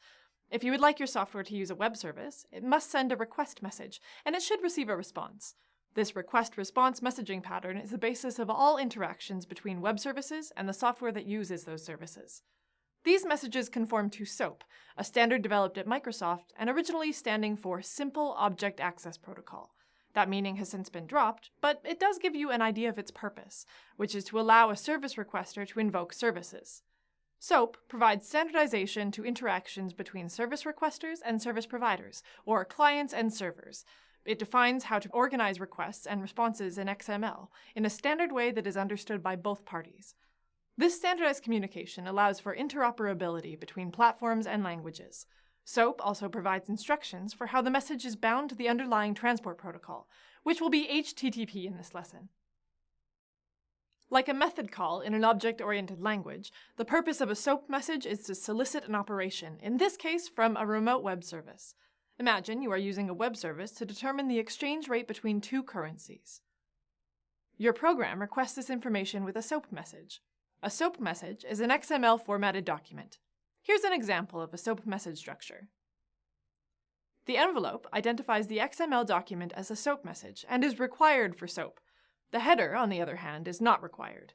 It may contain contextual information, like information about the client or routing information. The body of the SOAP message is required and contains the real message being conveyed. The body contains the information that the service provider needs to determine which service to provide and the service's inputs. There are two styles of SOAP messaging, document and RPC style. In document style SOAP, a SOAP message is like when a company produces a purchase order. It is a structured document that contains a request that will be understood by both parties. An RPC, or remote procedure call style, looks very similar, but the body of the message looks more like a method call. It will consist of an operation and input parameters. SOAP does not dictate a style to use, only the structure of the message. Nevertheless, both of these interaction styles are commonly used. Let's have a look conceptually at what a SOAP message might look like for our example, the currency exchange rate web service. On the left, the document style is used. In this style, the type of request is determined by the type of document. The two currencies that the service requester wants to compare are fields in the document. On the right, there's essentially a method call in the body of the SOAP message, with the two input parameters being the two currencies to compare. SOAP messages must be sent over some kind of transport protocol. Though the messages could be sent on other protocols like SMTP, which is used for email, we'll focus on using HTTP. A SOAP message can be sent using HTTP POST. HTTP determines where to send the request, since this information is not directly included in the SOAP message itself. Since HTTP must acknowledge a POST request, it could return the response, or simply an acknowledgement that the request has been received. If the service requester waits for a response before continuing, then the messaging is said to be synchronous. While synchronous messaging is intuitive, the availability or response time of a web service may be an issue, and your program may be left doing nothing while it waits for a response. Asynchronous interactions allow your code to keep executing. When the response comes back from the service provider, your code can process it. A simple implementation of a SOAP request looks something like this. The client code makes a local call to a stub, which converts the request into a SOAP message. This SOAP message is packaged into HTTP and sent to the service provider. Once it arrives, the HTTP server passes the content to a SOAP router, whose job is to determine the appropriate server stub and deliver the message. This stub uses the information contained in the SOAP message to make an appropriate method call. After the service code handles the request, the process works in reverse to send the response. There are 4 basic messaging patterns possible. Request-response. The request-response pattern is when the service requester first sends a message, then receives a reply from the service provider. This process is synchronous. It can be implemented over HTTP, which is inherently synchronous. The currency exchange example used a request-response messaging pattern. In solicit response, which is also synchronous, the service provider instead makes a request to the service requester. This is often a confirmation. For example, the currency exchange rate could be sent to the service requester, which in turn sends a confirmation so that the service provider knows the requester has been updated. In the one-way communication pattern, the service requester sends a request to the service provider, but no response is expected. This could be a simple notification that the service requester is up and running. This pattern is inherently asynchronous, since no response is expected. In the notification messaging pattern, the service provider sends a notification to the requester without expecting a response. Perhaps your code simply works with the latest exchange rate and gets updated every time the service notifies it. This model is well suited to event-based systems where there are publishers and subscribers, like a blog or a weather notification service. This messaging pattern is also asynchronous. Many meaningful interactions between processes will require more complicated messaging patterns. Since SOAP messages are stateless, these interactions are implemented by relating messages some other way, like storing the interaction state on the client and/or the server, or by using extensions to web services like WS coordination. Because of a few disadvantages, SOAP has been superseded in many applications by lighter-weight methods that use HTTP more directly, such as RESTful web services. XML encoding and decoding adds overhead and does not easily accommodate some data types. Nevertheless, SOAP and its related web service infrastructure were the basis of the first major consensus on web services. SOAP's neutrality allows systems on different platforms and in different languages to interact and pass data. The XML-based structure allows for machine-readable data that can be manipulated by any machine connected to the web.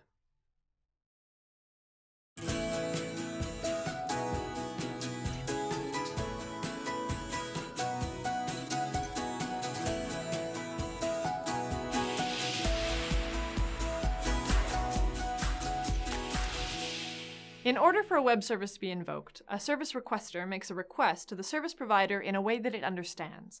In web services, a service requester must send a properly formatted SOAP message. Let's think about what a web service interface looks like for our example of a currency exchange rate service. Assume that it follows an RPC-style interaction rather than a document-style interaction. This means that the SOAP XML document will look something like a method call, with a method name and parameters. The SOAP message will look something like this. The two parameters that are passed in are the two currencies which you want to compare. This is fairly easy if you already know how to invoke the service. What if you are searching for a service to give you a currency exchange rate? Or you found a service provider but don't know how to interact with the service? How do you learn what the method name is or what parameters it needs? Compare a web service to a method in object-oriented programming. How would you find out how to call a particular method? Well, you could look at the method signature. Here's what a method signature might look like for a currency exchange rate method. This would tell you what kind of data the method returns. In this case, it's a big decimal number type, but it could be a Boolean or an enum or an abstract data type created by the developer. It would also tell you what parameters it takes. In the case of our currency exchange, two strings that would represent the two currencies, like CAD for Canadian dollars and USD for American dollars. In web services, WSDL plays a similar role to a method signature. WSDL stands for Web Service Description Language. It was created by Microsoft, IBM, and Ariba by combining some previous attempts at standardization. Like SOAP, WSDL descriptions are written in XML. The role of a WSDL description is to describe the interface of a web service. It will include, for example, how to structure a request, the input parameters required, and the data the service will output. It describes this all in a machine-readable way. A service requester can read a WSDL description to determine how to request the service. Because the WSDL description is machine-readable, the service requester can even generate the necessary code automatically. The process of generating the necessary code to interface with a service provider is called binding, whether it is done automatically or by the developer. Only after binding can the service requester invoke the service using SOAP messages. Because web services are more complex than methods, a WSDL description needs more information. It will have to describe the location where the service requester will send SOAP messages, the transport protocol it will be sent on, and more. Some of the most important parts of a WSDL 2.0 description are types. Types describe the data types that are used. This is where the developer can define abstract data types in XML. This part is not necessary if the interactions only use basic data types that are already available in XML. Interfaces. Interfaces were formerly called port types in WSDL 1.2. This section describes interfaces to the services provided in terms of what operations can be performed, and in what order. The order of operations can be described by one of the message exchange patterns covered in the SOAP lesson: request response, solicit response, one-way, or notification. The interfaces are abstract. They cannot be used until they are bound to the concrete implementations that are needed to use web services. The bindings and service categories serve to bind the interfaces to concrete implementations. Bindings. The bindings will dictate the form of the messages. This includes specifying between document style and RPC style interactions, as well as specifying the transport protocol on top of which the SOAP messages are sent. The bindings section also determines how the message is translated into XML. Services. Services are defined concretely by bringing together interfaces and bindings and assigning them to endpoints or ports located with URIs. As you can see, a WSDL description is broken down into very fine descriptions. This fine-grained separation allows developers to reuse parts of the WSDL specifications in different ways. For example, the same service could be used with different bindings to provide an interface over different communications protocols, so that the service is available in more ways. This might happen if some potential service requesters use SMTP instead of HTTP.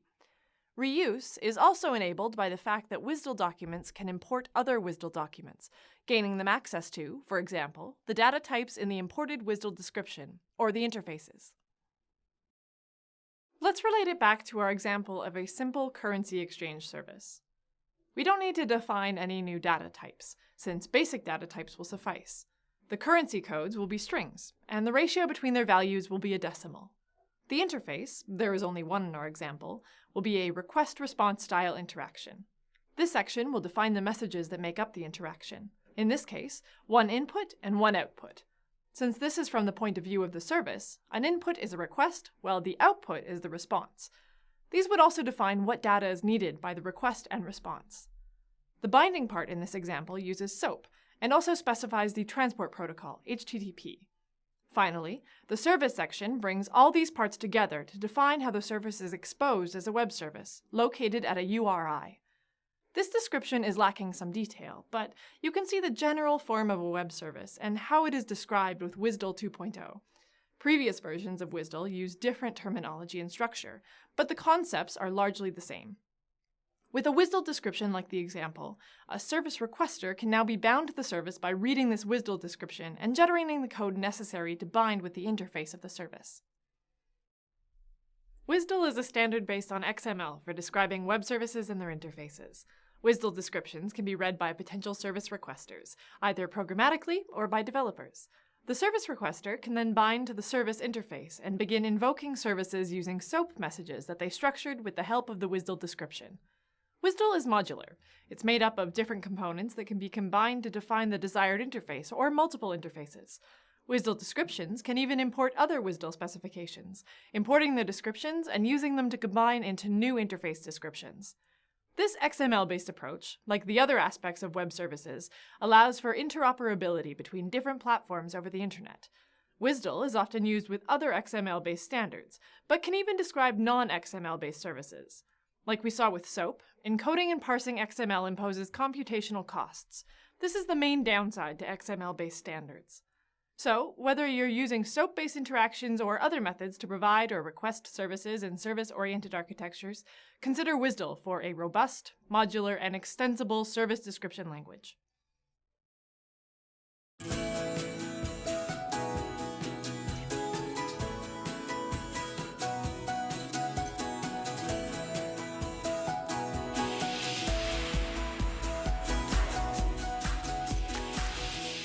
Web services allow you to build applications out of services from service providers. Alternatively, you could build a service and provide it to service requesters to help them build their applications. But the internet is a huge place. How do you find the services you need to build your app? How do you ensure their quality?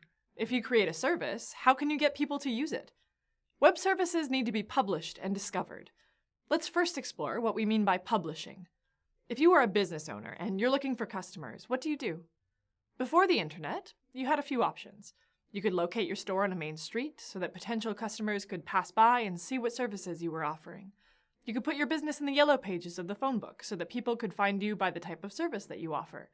You could also take out ads in local media. With the advent of the internet, there are now more options.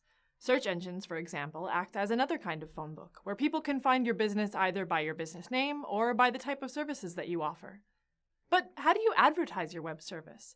This is what we call publishing, and the first framework for publishing was UDDI, which stands for Universal Description, Discovery, and Integration. UDDI was conceived and launched in the year 2000 by 3 companies, Ariba, Microsoft, and IBM. It was intended to be used to specify a universal registry and broker of web services, using XML and WSDL to structure data about the web services and how they were provided. The UDDI standard is now managed by OASIS, the Organization for the Advancement of Structured Information Standards, a nonprofit that also manages a variety of other open standards. Since UDDI is a protocol for publishing and discovery, and not a specific implementation, it's not tied to a specific registry. UDDI is a standard for both the discovery and publishing aspects of web services. It is not a necessary component of implementing web services. If you already know which web services you would like to use and how to bind to them, then you don't need a discovery mechanism. Conversely, if you develop a service for use with a few specific applications and can bind your service to them directly, you do not need to publish your web service. However, UDDI is a useful standard for bringing service requester and service providers together. Let's see how it works. This diagram shows the general overview of how UDDI is used.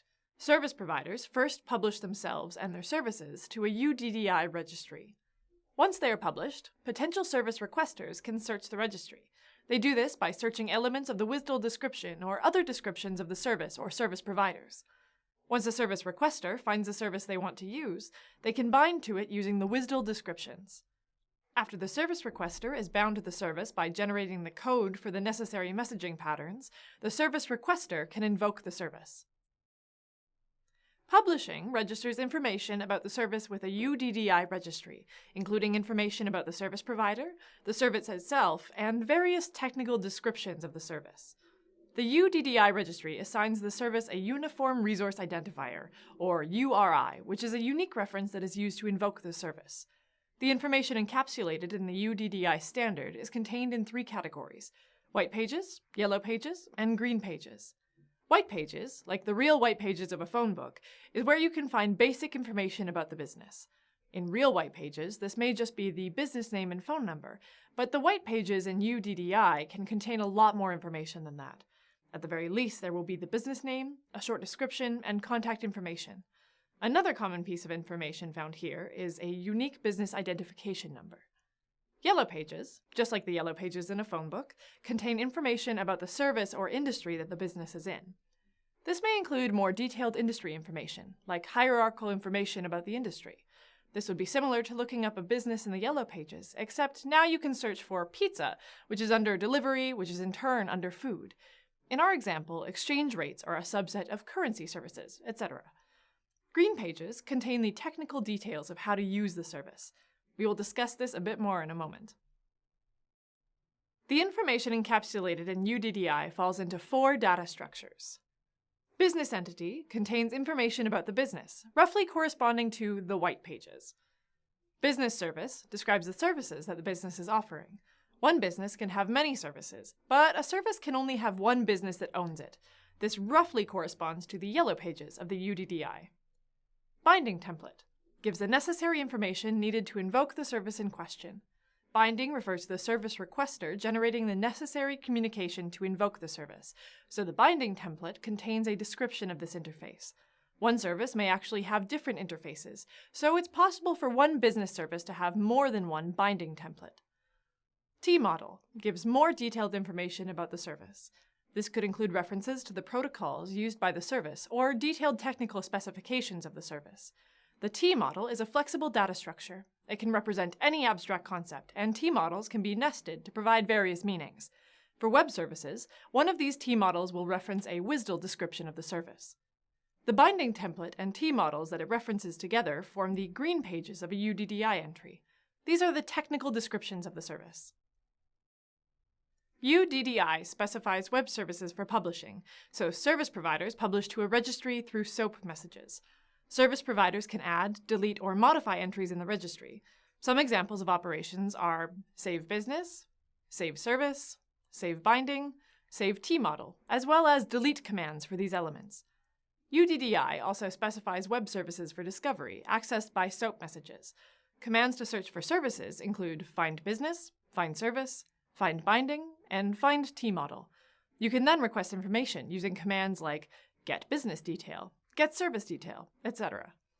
The would-be service requester uses these commands to find services and get information about the service interface. Once a service requester has information about the service interface, it can dynamically bind to it. In other words, it can generate the necessary code to access the interface for the service. Like publishing, this detail is often hidden from the developer. Instead, developers often use web portals to search for services. So far, we've talked about binding as if it's a highly dynamic runtime activity. This is technically possible, but think about what it means for a developer. If an application developer doesn't know in advance what errors might occur or what exceptions may be generated, then it's difficult or impossible to create robust code. If a web service is being provided by a business that will charge for its use, the businesses will have to have contracts or agreements, which are generally handled by humans rather than programmatically. For these and other reasons, service discovery is usually a design time activity. The binding itself can still be automated, although even this can be challenging since it would require the interface description to be completely unambiguous. In reality, discovery is usually performed by a human developer, while binding is at least monitored and tested by a human developer. UDDI is one of the foundational standards of web services, along with SOAP and WSDL. It's a very useful mechanism with which service requesters and service providers can find each other and interact. UDDI allows service providers to publish their services and service requesters to search these published results to discover the service that they need. Bringing service providers and service requesters together is an essential part of creating an effective service ecosystem. That's true whether it's UDDI or some other mechanism to publish and discover services.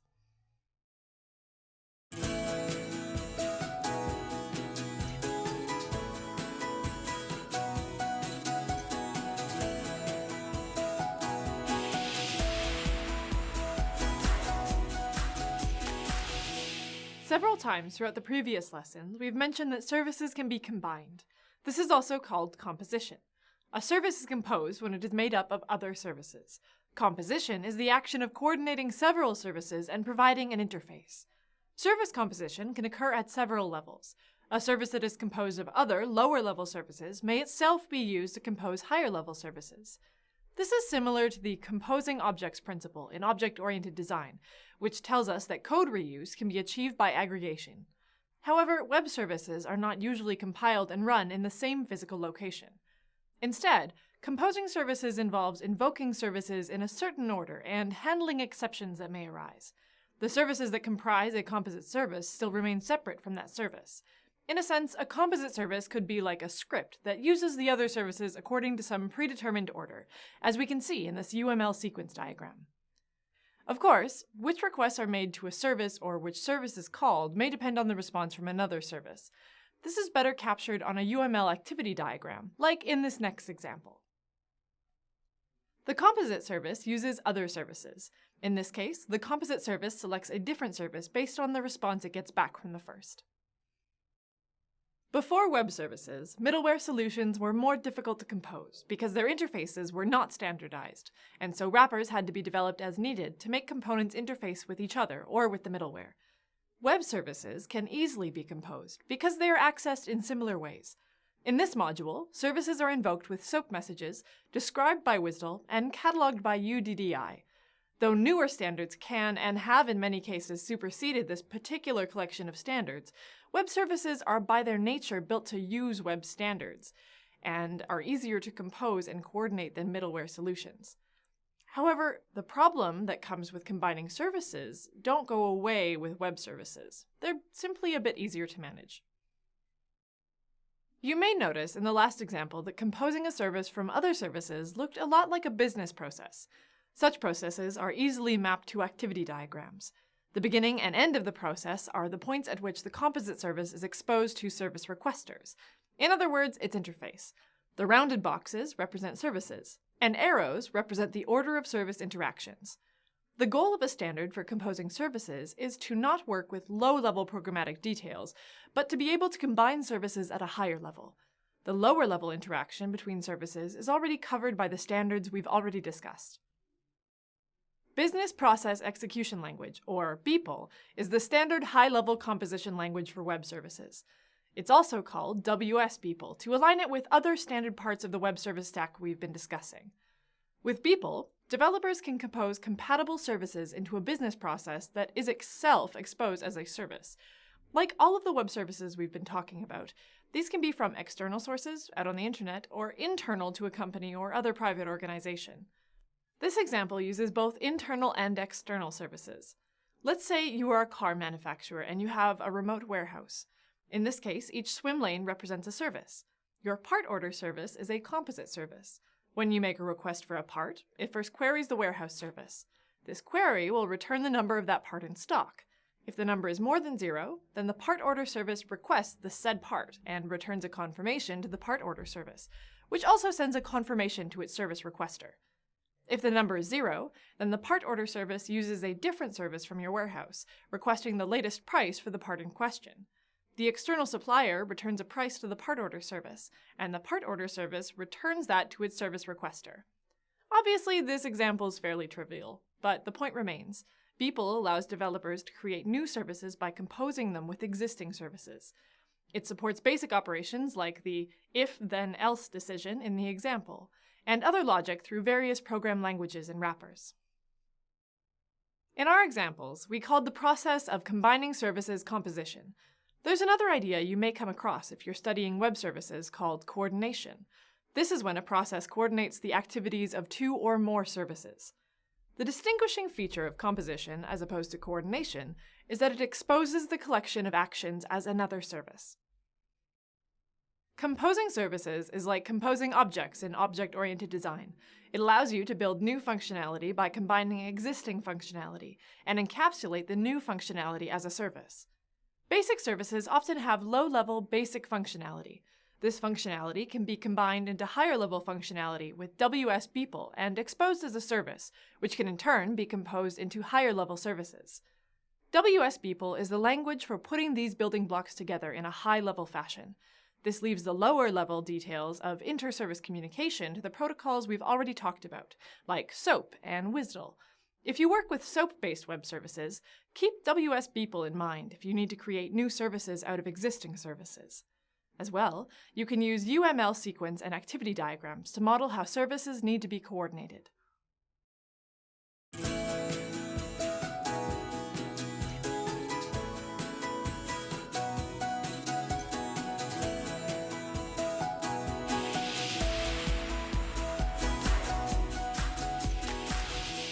Welcome to the third module of the Service-Oriented Architecture course. You're nearing the end of your journey with us. So far, we've talked about the ways in which web standards and web services are used. Now, you're going to learn about how REST services are used in service-oriented architecture. You may have heard of REST architecture in your practices. Maybe you haven't, and that's fine. We're going to cover what a RESTful web service looks like and how it works. We'll also talk about a related topic, microservices. By the end of this module, you'll be ready to tackle the last of your capstone assignments. Let's begin. In this lesson, you will learn about a style of web services architecture called REST, which stands for Representational State Transfer. It's used in distributed applications by using HTTP to send messages to communicate between components. In the most basic terms, REST is a client-server architecture based on a request-response design. The client sends a request and the server responds. However, a specific feature of REST is that communication is resource-based. This means that messages are sent as representations of resources. A resource can be any piece of information that is self-contained. Examples of resources are documents, images, object representations, and so on. We will be looking more deeply into what a request and a response looks like in REST later on, and why they are considered resource-based. REST has 5 constraints that establish its defining characteristics. The first constraint is that REST is a client-server architecture. To refresh, a client-server architecture applies separation of concerns by having roles with specific responsibilities, the client and server, which interact with each other. The server provides services to the client, like creating or manipulating data, and the client provides users with a user interface to access these services. This separation allows REST applications to be highly scalable. It allows the development of the client and the server to occur independently of each other. Because the client is not concerned with data storage or manipulation, it can be improved to provide users with a simple and fast user interface. The server can also be more scalable, allowing larger sets of data to be manipulated, because it's freed from having to implement any client responsibilities. The second constraint states that REST is a layered system. It can consist of multiple architectural layers of software or hardware called by the client and server. These layers can be used to improve performance, translate messages, manage traffic, and more. This helps to improve reusability of REST web services because layers can be added and removed based on the needed services of the client. The third constraint of REST architecture is that interactions must be stateless. This means that the server does not save information about the current client state or previous requests made by the client. Other than when a request is made, the server does not need to know that the client side exists. Additionally, each request is independent of each other and must contain all necessary information for the server to understand and respond to the request. If there's any information needed by the server to complete a request, the client must send it every time because the server will not rely on information sent from previous requests. Again, this constraint improves performance of web services because the server does not have to store any information about the current states of clients in the system. Without this overhead, the server can provide improved performance to the clients. However, this imposes significant restrictions on the way a client and a server communicate. Every time a client sends a request to a server, it must provide and store information about its current state in order to maintain this stateless constraint. For example, if authentication is needed by a server for a client to have access to data, the client side must send that authentication information in every request. The fourth constraint of REST is that clients can cache. This means that the clients can keep a local copy of a server response to use for later requests. Basically, every time a server responds to a client request, the server adds information to the response to label it as cacheable or non-cacheable. It does this to improve performance so that it can reduce the number of requests for the same resources. This can also relieve some of the negative impacts of applying the stateless constraint. The server decides for the client side what information should be temporarily saved and what can be deleted after use, so that the client does not keep any redundant or useless data. The fifth constraint of REST is that there is a uniform interface for communication between the client and server. What does this mean exactly? Firstly, this means that there are specific methods that are understood. REST uses the common HTTP methods, GET, PUT, POST, and DELETE, to communicate the different actions the client wants to perform on the resources.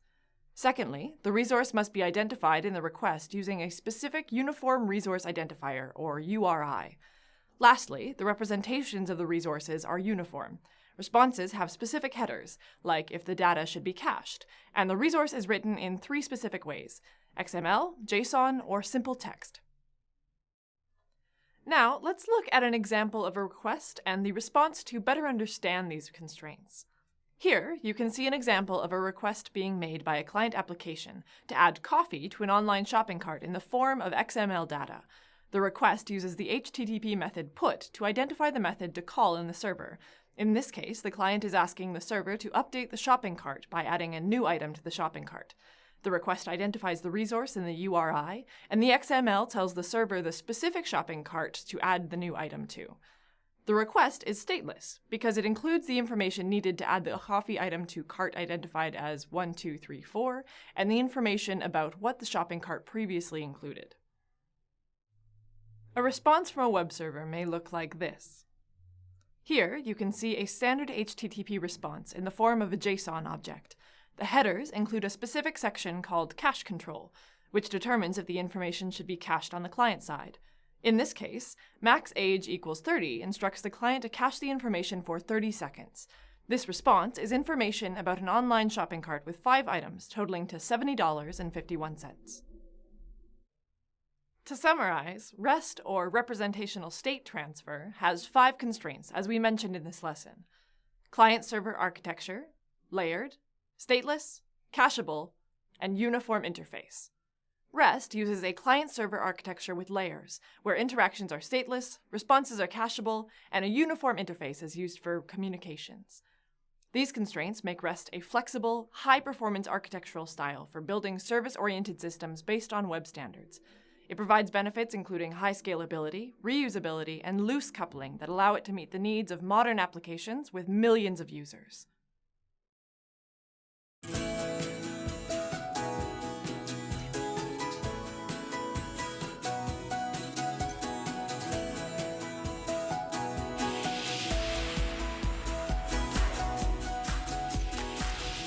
Now that you've learned a little about what REST is and what it can do, we'll go through creating a simple RESTful service. But first, let's talk about a few practices you should follow to create a well-designed RESTful API. The ones that I will talk about in this lesson are only a few basic practices for a good API. One practice for a good REST API is use only nouns for your URI. For example, if you want to create a server for a university system with students and teachers, you can have a few URIs. Here, a student is identified through a numeric SID, and a teacher is identified through a numeric TID. In this table, you can see that the URI will end with /students, /students/SID, /teachers, or /teachers/TID. Do not use URIs based on verbs like /getAllTeachers. This is not a very RESTful API because it's not resource-based. A good URI will direct the client specifically to the resource to access.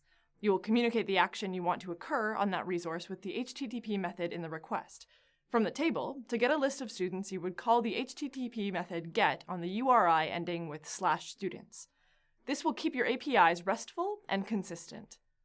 Another practice to use is get methods should not alter the state of your resources. Get methods should do just as it implies, get resources. It's commonly accepted that the methods used to manipulate resources are put, post, and delete.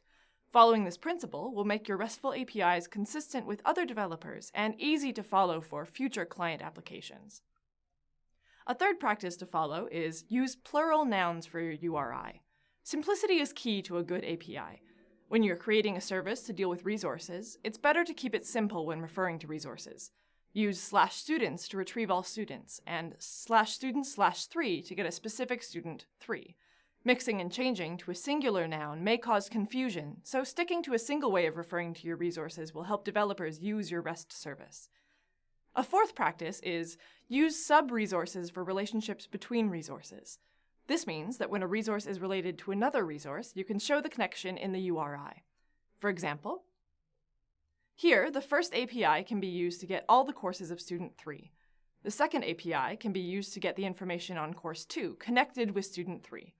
Using sub-resources for relations can make your API easy to use and follow because the relationships are transparent in the URI. A fifth practice to remember is use HTTP headers to specify the input-output format. Headers are used to specify a lot of different properties. Two headers that are often left ambiguous by some developers, but are very important in making your APIs easier to use, are content type and accept. Content type defines the format of the message. Accept defines a list of acceptable formats that can come as a response. Here, we can see that the request is formatted as a JSON and is accepting formats of JSON or text JavaScript. The response content is in the format of a JSON object, which is an acceptable format by the requesting client. Another practice for a well-designed API is to provide users with filtering and paging for collections. When there are large datasets to parse through, good APIs will often provide filters to help search the data. This can often be done by allowing parameters to be passed in after the symbol ? For example, the following API could be used to filter through all courses and only return those that are in the Department of Computing Science. In this example, the API allows courses to be filtered based on the department passed in as a query parameter after the ? Also, using offset and limits can help users handle large sets of data. Allowing for filtering and paging for your APIs can save the client application from having to deal with the overhead of parsing through large amounts of data. It can also make responses quicker by only sending the needed information in the response. Another practice is to version your API. When your web services are being used by millions of users, changes to your API can break existing applications or services that call your APIs. To prevent future headaches for you and developers using your API, add version numbers. For example, here we added v2 to specify the version number. The last practice we will talk about in this lesson is provide proper HTTP status codes. There are many different HTTP status codes that can be returned as a response to a request. The most common and wanted response is status 200. This means that everything is working and functioning on the server side.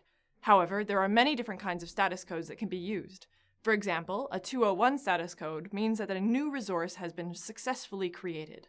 Also, a 204 status code means a resource has successfully been deleted. There are many different status codes, and using the correct one during your RESTful API responses can help developers understand and use your APIs better.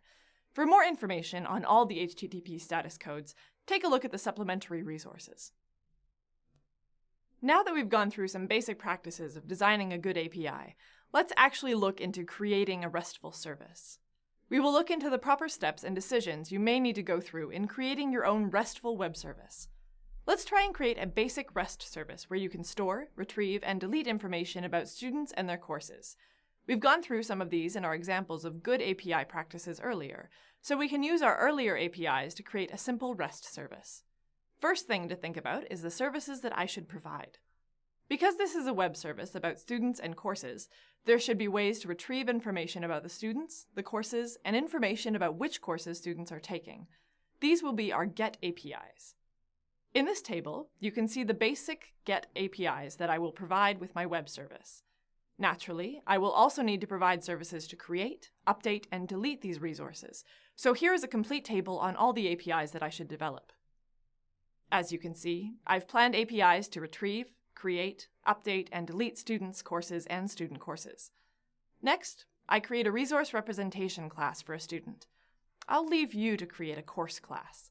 This Java file will have constructors and accessor methods for the ID, full name, and department for a student object. After, I create the Java file that handles the HTTP request that we planned earlier. This can be done through many pre-built Java libraries that provide the client library to communicate with a RESTful service. Some Java examples include RESTlet, Spring, Jersey, and Rest Easy. In this example, we will be using Jersey. Like I mentioned, these libraries provide the pre-built methods to create a RESTful service and have specific syntax to access these methods. Here is an example how to create a post service to create a student. After importing the necessary Java libraries, I write that the path for this REST service is /studentCourseAPI, meaning all these APIs will start with this path. Jersey allows the support for Java API for RESTful web services, or JAX-RS. It provides predefined annotations that help map a resource class as a web service that can be accessed through HTTP requests. In the most basic terms, Jersey provides developers with easy-to-use methods that help create web services, simplifying and extending JAX-RS. In this example, Jersey requires that I state the acceptable HTTP method for this API in an annotation. I state @post to specify this will be a post method. The @consumes annotation determines the acceptable format that this API will take. I state that this will take only JSON format. We can allow various different formats like XML and plain text, but for this API, let's accept JSON. Next, @path will specify the URI of this API. I state /students so that this API can be accessed at /studentCourseAPI/students. I can also state the returning format of the response. In this case, I state it will produce an XML message in the @produces field. After those specific Jersey annotations, we simply write the method that occurs once this API has been called. In this example, this API should create a new student, so I create a new student object and get the post parameters from the request to determine the name and department. For this example, I am using myJaxBean to access the input that will be sent from a request. I save the new student object and return an XML message that says the properties of the new student I just created. I will leave the other APIs, like the get and put students in courses, for you to create. Once all the API methods have been written and the Java objects and files have been finished, all you need to do is deploy it by using Apache or any other web server software.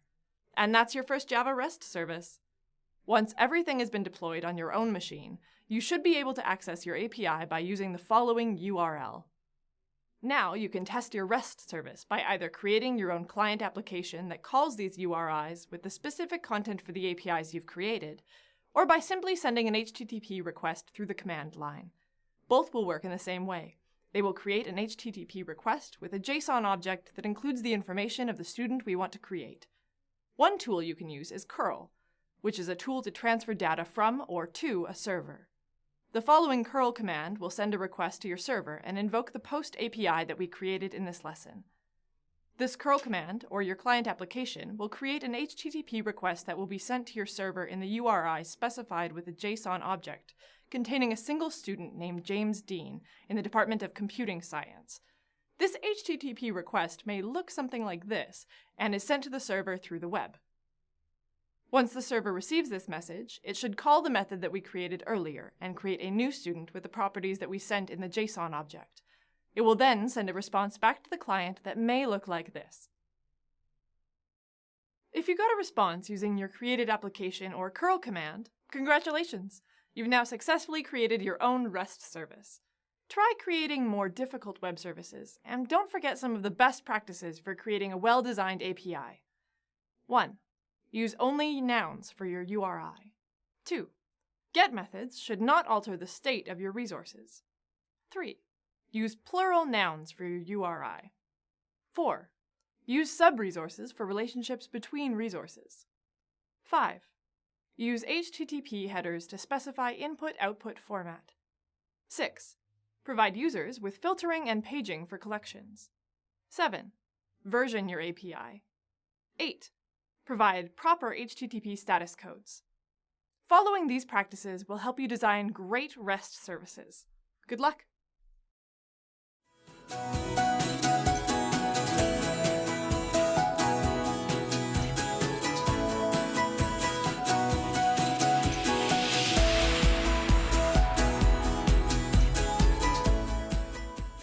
Before we learn about what microservices are, let's look back through time to see where the idea came from. In the early days of software development, developers made large, monolithic applications. These applications usually were developed by a large team, all working on the same codebase, and were made of code written from the ground up, specifically for the application. Large monolithic applications were hard to maintain and scale. They took a long time to develop, and as their complexity increased, they often suffered from performance issues.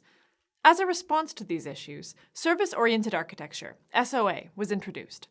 SOA provides principles to guide developers to break down the functionality of their monolithic enterprises into smaller, more manageable, modular services.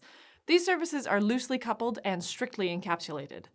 Each service is intended as a tool that the organization or external organizations can utilize to perform some task. SOA encourages the use of remote services, as well as local services to comprise the enterprise. Microservices can be thought of as a variation of SOA applied on an application scale rather than enterprise scale. Additionally, some SOA principles have been refined to better support application scale systems. The microservice architectural style is a way of composing microservices to produce complex applications. A microservice is a process that is responsible for performing a single independent task. A microservice typically is built to perform a specific business capability. For example, in an application, one microservice can be responsible for implementing a search feature, another microservice can implement a recommendation feature, and yet another microservice can be responsible for implementing a rating feature. Microservices are developed and exist independently, but ultimately they are composed together to provide the overall functionality of an application. Often, each microservice does not obey a full layered architectural style. Because microservices are composed with other microservices and not always intended for end users, presentation and application layers may not always be present. That being said, usually each microservice controls and manages its own data. As a result, the overall application will not generally follow a layered architectural style. Take, for example, an online library application composed of the following microservices. Each microservice has a well-defined interface or API that informs other microservices how it can be used and communicated with. Most microservices communicate with each other over the web, using communication standards and protocols such as HTTP or XML. REST interfaces are used to keep communication between microservices stateless. It's desirable for each request response to be independent of any other request response. There is a growing trend in the software industry towards the use of microservices in web applications. Why are microservices so appealing? A benefit of communication between microservices being independent of the implementation of each microservice is that microservices can use languages, frameworks, and architectures that are best suited to the service. In other words, this means that different microservices can use different languages, frameworks, and architectures, independent of what other microservices within the same application are using. The benefits of this are twofold. First, it allows developers to create a service using the most appropriate tools for the job. And second, it provides the opportunity for developers to try out new technologies without making an application-wide commitment. They make applications easier to scale and maintain due to their loose coupling. A particular microservice can easily be scaled by replication. Introducing multiple copies of the same microservice allows several requests to the original microservice to be handled in parallel by the other instances of the microservice. For instance, a microservice responsible for processing orders could be replicated to increase the throughput of processing large volumes of orders. Each order to be processed could be distributed evenly among instances to balance the work. Introducing multiple copies of the same microservice also has the effect of making the application more resilient to failure. If one instance of the microservice fails, the other instances can continue functioning. Sticking with our previous example of a microservice responsible for processing orders, if this microservice has been replicated several times, and if all of a sudden one of the instances is no longer functional, the remaining instances of the microservice can continue handling the orders. The throughput of the system would decrease, as there would be one less microservice instance processing, but users of the system would not be aware of the failure. Not all microservices within an application need to scale at the same rate. Due to their loose coupling, microservices can be scaled independently. When the application needs to be updated, repaired, or replaced, this can be achieved with one microservice at a time, without affecting the rest of the application. Each microservice is developed, deployed, and maintained by a small independent team. Each team is responsible for a small piece of functionality of the entire application, so they don't necessarily need to be familiar with the whole application to be able to do their jobs. This allows for microservices to be developed quickly and in parallel. Although many advantages come along with the microservice architectural style, there are also some drawbacks to consider. An application composed of microservices is a distributed system, enabled through asynchronous communication. This means some centralized management of all microservices will be required to coordinate all the microservices. Databases will likely be distributed over multiple microservices, and transactions may span multiple microservices. Without some central management, the overall application state could become inconsistent and result in errors. Testing a distributed system is more complex due to changing test conditions. Difficult to reproduce bugs can be introduced from the complex interactions between microservices. Another thing to consider is how the application will cope when a microservice fails and there's not another instance of the microservice to take its place. The other microservices in the application must be robust enough to handle the failure gracefully, as they may rely directly on the failed microservice. The microservice architectural style can be used to create entirely new applications.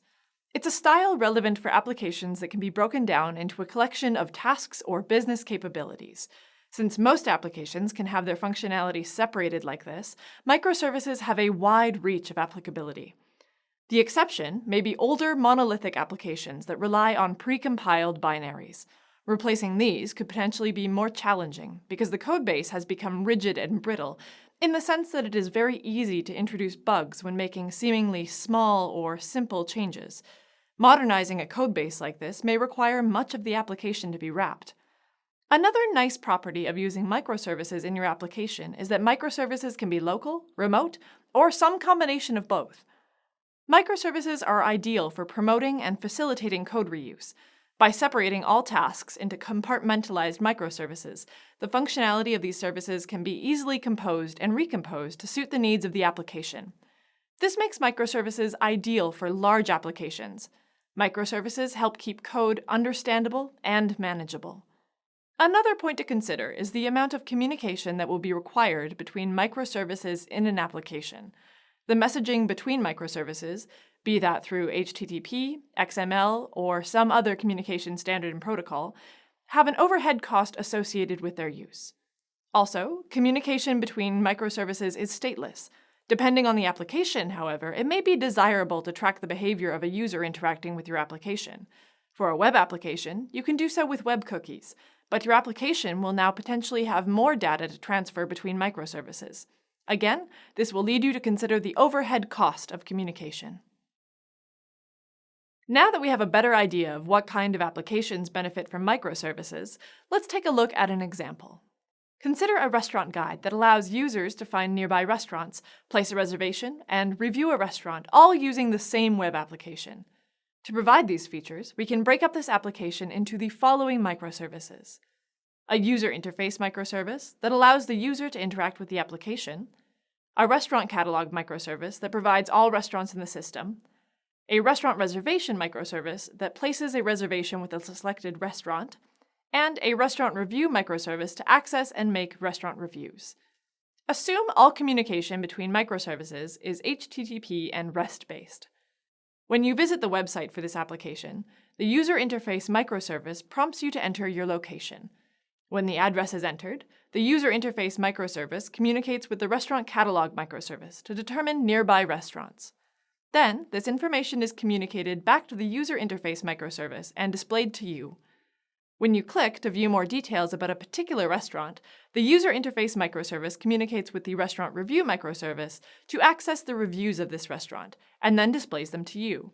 It also gives you the option to write a review. Also, when you view more details about a restaurant, you are given the option to place a reservation at a particular time. When you click to place a reservation, the user interface microservice communicates with the restaurant reservation microservice to inform the restaurant. Then, it displays a confirmation message provided by the reservation microservice.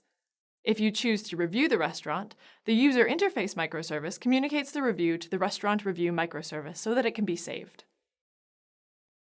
To stay relevant, businesses need to adapt to the ever-changing technological landscape. The microservice architectural style allows developers to make applications that can be easily updated and scaled. In this lesson, we've explored some of the benefits and disadvantages of using microservices, learned what makes an application well-suited for the microservice architectural style, and explored how this style can be applied to an example application. Congratulations! You've made it to the end of the video content in this specialization. You should be proud of yourself for making it this far. But you're not done yet. You still have a few more assignments to complete in the 4th module before you earn that specialization certificate. So go on and show us all this new knowledge that you've obtained. It's been a pleasure having you join us, and we wish you the best of luck in your future endeavors. So, what are you waiting for? Go on and earn that certificate.